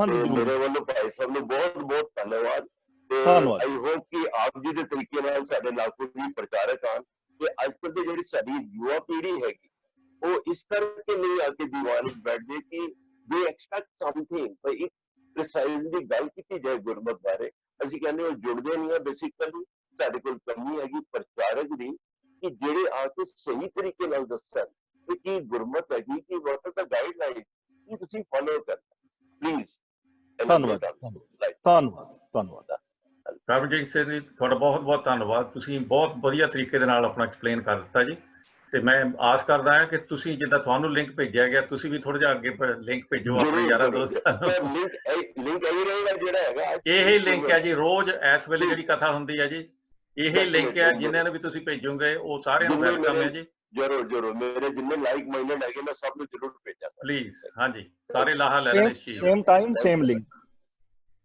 Same link thanks Bhai Sahib ਕਹਿੰਦੇ ਹੁੰਦੇ ਅੰਗਰੇਜ਼ੀ ਨਹੀਂ ਬੋਲਦੇ ਪਰ ਇਹਨਾਂ ਨੂੰ ਬਹੁਤ ਆਉਂਦੀ ਮੈਨੂੰ ਪਤਾ ਨਹੀਂ ਨਹੀਂ ਦੋ ਚਾਰ ਸ਼ਬਦ ਰਤੇ ਨੇ ਉਹ ਜ਼ਿਆਦਾ ਚਲੋ ਠੀਕ ਹੈ ਜੀ ਮੈਂ ਤਾਂ ਪਸੰਦ ਕਰਦਾ ਵੀ ਤੁਸੀਂ ਅੰਗਰੇਜ਼ੀ ਬੋਲਦੇ ਸਾਡੇ ਨਰਿੰਦਰ ਸਿੰਘ ਤੁਸੀਂ ਕੁਝ ਵਾਹਿਗੁਰੂ ਜੀ ਕਾ ਖਾਲਸਾ ਸ੍ਰੀ ਵਾਹਿਗੁਰੂ ਜੀ ਕੀ ਫਤਿਹ ਬਹੁਤ ਹੀ ਸੌਖੇ ਢੰਗ ਨਾਲ ਤੁਸੀਂ ਗੁਰਬਾਣੀ ਦੇ ਅਰਥ ਕਰਕੇ ਦੱਸੇ ਹੈਗੇ ਆ ਬੜੀ ਖੁਸ਼ੀ ਦੀ ਗੱਲ ਹੈ ਜੀ ਤੇ ਪਰ ਇੱਕ ਜਿਵੇਂ ਮੈਂ ਅੱਜ ਨੈਗੇਟਿਵ ਵਿਚਾਰ ਜਿਵੇਂ ਹੁੰਦੇ ਆ ਮੇਰੇ ਮਨ ਦੇ ਵਿੱਚ ਕਿ ਜਦੋਂ ਆਪਾਂ 550 ਸਾਲ ਤੋਂ ਸਿੱਖੀਜ਼ਮ ਦੇ ਵਿੱਚ ਜਿਹੜੇ ਗੁਰੂ ਜੀ ਨੇ ਆਪਾਂ ਨੂੰ ਅਸੂਲ ਜਾਂ ਜਿਹੜੀਆਂ ਗਲਤ ਗੱਲਾਂ ਸੀ ਉਹਨੂੰ ਰੋਕਣ ਲਈ ਕਿਹਾ ਆਪਾਂ ਉੱਥੇ ਦੀ ਉੱਥੇ ਖੜੇ ਆ ਕੋਈ ਡਿਵੈਲਪਮੈਂਟ ਨਹੀਂ ਹੋਈ ਹੈਗੀ ਆਪਣੇ ਕਲਚਰ ਦੇ ਵਿੱਚ ਜਾਂ ਆਪਣੇ ਸਿੱਖੀਜ਼ਮ ਦੇ ਵਿੱਚ ਜਾਂ ਹੋਰ ਆਪਾਂ ਸਿਰਫ ਮਤਲਬ ਗੱਲਾਂ ਕਰਕੇ ਫਿਰ ਉੱਥੇ ਦੀ ਉੱਥੇ ਰਹਿ ਜਾਂਦੇ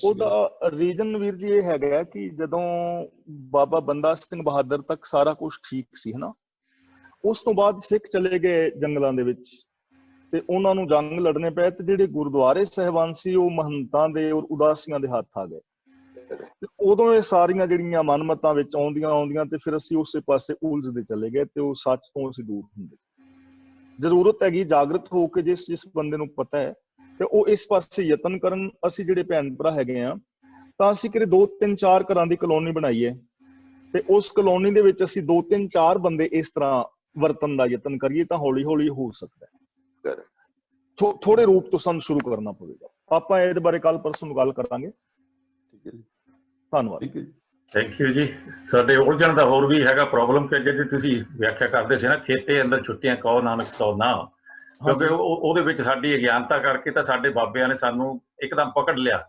ਜਿਹਦੇ ਵਿੱਚ ਤੁਸੀਂ ਦੱਸਿਆ ਨਾ 72,65,000 ਬਾਬੇ ਸਾਨੂੰ ਬੈਠੇ ਆ ਹੱਥਾਂ 'ਚ ਲੈਣ ਵਾਸਤੇ ਤੇ ਅਸੀਂ ਉਹਨਾਂ ਦੇ ਹੱਥਾਂ ਦੇ ਵਿੱਚ ਬਹੁਤ ਛੇਤੀ ਜਾਣੀ ਜਾ ਕੇ ਮਤਲਬ ਉੱਥੇ ਉਹਨਾਂ ਦੇ ਕੋਲ ਚਲੇ ਜਾਈਦਾ ਤੇ ਔਰ ਜਿਸ ਹਿਸਾਬ ਨਾਲ ਅਸੀਂ ਕਹਿ ਲਓ ਰਿਐਕਟ ਕਰਦੇ ਹਾਂ ਸਾਨੂੰ ਲੁੱਟ ਲਿਆ ਇੱਕ ਤਰ੍ਹਾਂ ਦੇ ਨਾਲ ਸਾਨੂੰ ਜਾਗਰੂਕ ਹੋਣ ਦੀ ਬਹੁਤ ਜ਼ਰੂਰਤ ਹੈ ਤੁਸੀਂ ਜਦੋਂ ਬਾਣੀ ਨਾਲੋਂ ਟੁੱਟੇ ਤੁਹਾਡੇ ਤੇ ਉਹਨਾਂ ਨੇ ਝਪੱਟਾ ਮਾਰ ਲੈਣਾ ਬਸ ਜੀ ਬਸ ਬਿਲਕੁਲ ਸਹੀ ਗੱਲ ਹੈ ਤੁਹਾਡੀ ਜੀ ਤੇ ਅੱਛਾ ਹੁਣ ਮੈਂ ਗੁਰਮੁਖ ਸਿੰਘ ਜੀ ਤੁਸੀਂ ਕੁਝ ਕਹਿਣਾ ਆ ਜਾਓ ਵਾਹਿਗੁਰੂ ਜੀ ਕਾ ਖਾਲਸਾ ਵਾਹਿਗੁਰੂ ਫਤਿਹ ਜੀ ਵਾਹਿਗੁਰੂ ਜੀ ਖਾਲਸਾ ਫਤਿਹ ਜੀ ਦੇਖੋ ਜੀ ਤੁਹਾਨੂੰ ਪਤਾ ਮੇਰੇ ਕੁਐਸਚਨ ਤਾਂ ਬਹੁਤ ਬੇਸਿਕ ਸਿੰਪਲ ਜਿਹੇ ਹੁੰਦੇ ਤਾਂ ਫਿਰ ਅੱਜ ਮੈਂ ਕੋਈ ਕੁਐਸਚਨ ਨਹੀਂ ਕਰਨਾ ਜੀ ਸਿਰਫ ਇੰਨਾ ਹੀ ਫਤਿਹ ਬੁਲਾ ਦੇਣਾ ਸਾਰਿਆਂ ਨੂੰ ਹਾਂਜੀ ਥੈਂਕ ਯੂ ਜੀ ਵਾਹਿਗੁਰੂ ਜੀ ਖਾਲਸਾ ਵਾਹਿਗੁਰੂ ਜੀ ਕੀ ਫਤਿਹ ਥੈਂਕ ਯੂ ਜੀ ਥੈਂਕ ਯੂ ਬਹੁਤ ਬਹੁਤ ਹਾਂਜੀ ਬੀਬੀ ਜਗਮੀਤ ਕੌਰ ਜੀ ਤੁਸੀਂ ਵੀ ਫਤਿਹ ਬੁਲਾ ਲਓ ਸੰਗਤਾਂ ਨੂੰ ਉਹਨਾਂ ਨੇ ਕੈਮਰਾ ਵੀ ਆਫ ਕੀਤਾ ਆ ਜਾਓ ਖਾਲਸਾ ਵਾਹਿਗੁਰੂ ਜੀ ਕੀ ਫਤਿਹ ਸਾਰਿਆਂ ਨੂੰ ਵਾਹਿਗੁਰੂ ਜੀ ਕਾ ਖਾਲਸਾ ਵਾਹਿਗੁਰੂ ਜੀ ਕੀ ਫਤਿਹ ਸਾਰੇ ਬੋਲਦੇ ਜੀ ਅੱਜ ਕੀ ਵਿੱਚ ਸੁਣਿਆ ਕੀ ਚੰਗਾ ਲੱਗਾ ਮੈਨੂੰ ਸਭ ਕੁਝ ਚੰਗਾ ਲੱਗਾ ਸੀ ਤੁਸੀਂ ਬਹੁਤ ਅੱਛਾ ਬੋਲਿਆ ਸੀ ਹਮੇਸ਼ਾ ਦੀ ਤਰ੍ਹਾਂ ਵਾਹ ਜੀ ਤੇ ਕੀ ਜਿਹੜੀ ਚੀਜ਼ ਚੰਗੀ ਲੱਗੀ ਕੋਈ ਨੋਟ ਕੀਤੀ ਮੈਂ ਨੋਟ ਕੀਤੀ ਸੀ ਜੀ ਹਾਂ ਦੱਸੋ ਇੱਕ ਦੋ ਜ਼ਿਆਦਾ ਨਾ ਦੱਸਿਓ ਮੈਂ ਦੱਸਣੀ ਹੈ ਕਿ ਜਿਵੇਂ ਕਿ ਕੋਈ ਬੰਦਾ ਚੋਰੀ ਕਰਦਾ ਹੈ ਹਨਾ ਹਾਂ ਤੇ ਉਹ ਚੋਰੀ ਕਰਦਾ ਤੇ ਫਿਰ ਉਹ ਇੱਕ ਤਰ੍ਹਾਂ ਦਾ ਝੂਠ ਹੁੰਦਾ ਹੈ ਔਰ ਉਹ ਕਦੀ ਸੱਚ ਨਹੀਂ ਬੋਲਦਾ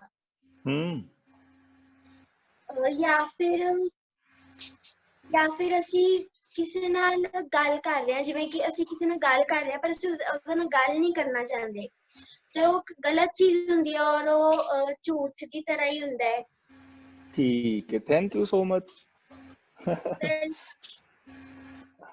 ਅੱਛਾ ਜੀ, ਬਹੁਤ ਬਹੁਤ ਮਿਹਰਬਾਨੀ, ਥੈਂਕ ਯੂ ਵੈਰੀ ਮਚ।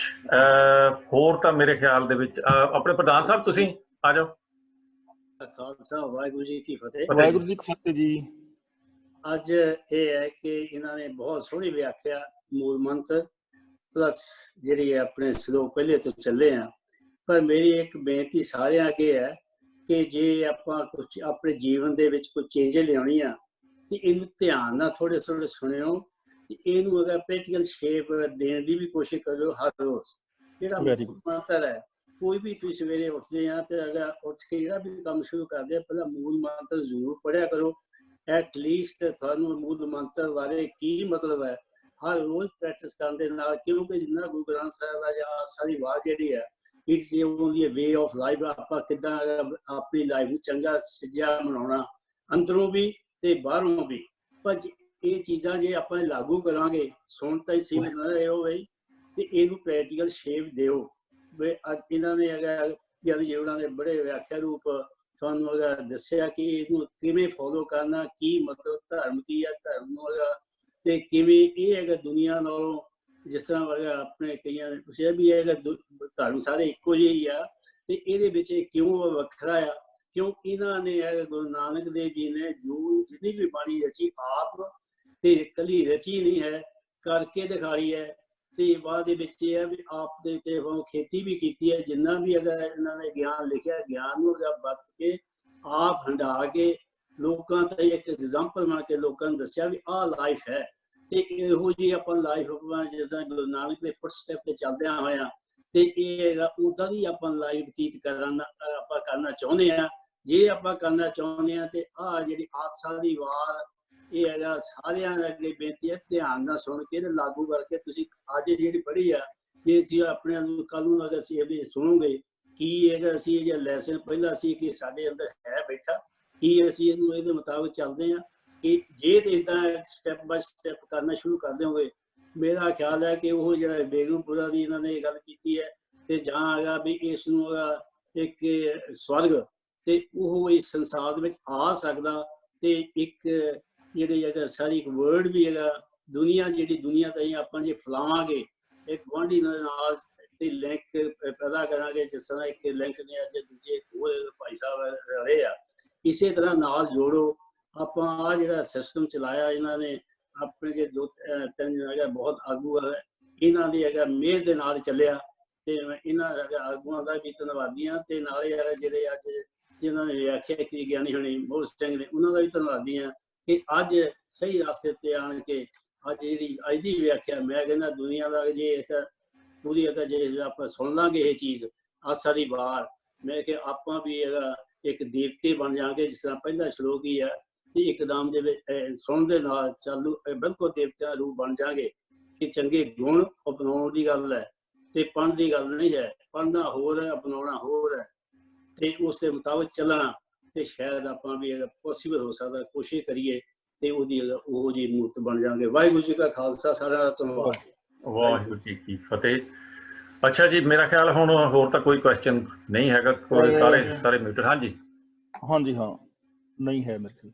ਹਾਂਜੀ ਨਹੀਂ ਹੈਗੇ ਜੀ। ਮੈਂ ਬਸ ਧੰਨਵਾਦ ਹੀ ਕਰਨਾ ਚਾਹੁੰਦਾ ਸੀ ਸਾਰੀਆਂ ਸੰਗਤਾਂ ਦਾ ਵੀ, ਤੇ ਮੈਂ ਬੇਨਤੀ ਇਹ ਕਰਦਾ ਹਾਂ ਜੀ ਕਿ ਕੱਲ ਨੂੰ ਵੀ ਇਸੇ ਤਰ੍ਹਾਂ ਇਸੇ ਟਾਈਮ ਤੇ ਤੁਸੀਂ ਜੁੜਿਓ ਨਾਲ, ਹੋਰ ਨਾਲ ਵੀ ਆਪਣੇ ਭੈਣਾਂ ਭਾਈਆਂ ਨੂੰ ਦੱਸਿਓ ਤੇ ਹੋਰ ਵੀ ਇਹ ਤੋਂ ਵੱਧ ਜੁੜਨ ਤੇ ਆਪਾਂ ਸਾਰਿਆਂ ਦੀ ਸਲਾਹ ਲਵਾਂਗੇ, ਸਾਰਿਆਂ ਦੀ ਮਤਲਬ ਜੋ ਵੀ ਉਹਨਾਂ ਦੇ ਮਸ਼ਵਰੇ ਹੋਣਗੇ, ਜੋ ਵੀ ਉਹਨਾਂ ਦੇ ਵਿਚਾਰ ਹੋਣਗੇ ਸਾਂਝੇ ਜਿੱਦਾਂ ਕਰਦੇ ਤਾਂ ਕਰਦੇ ਰਹਾਂਗੇ।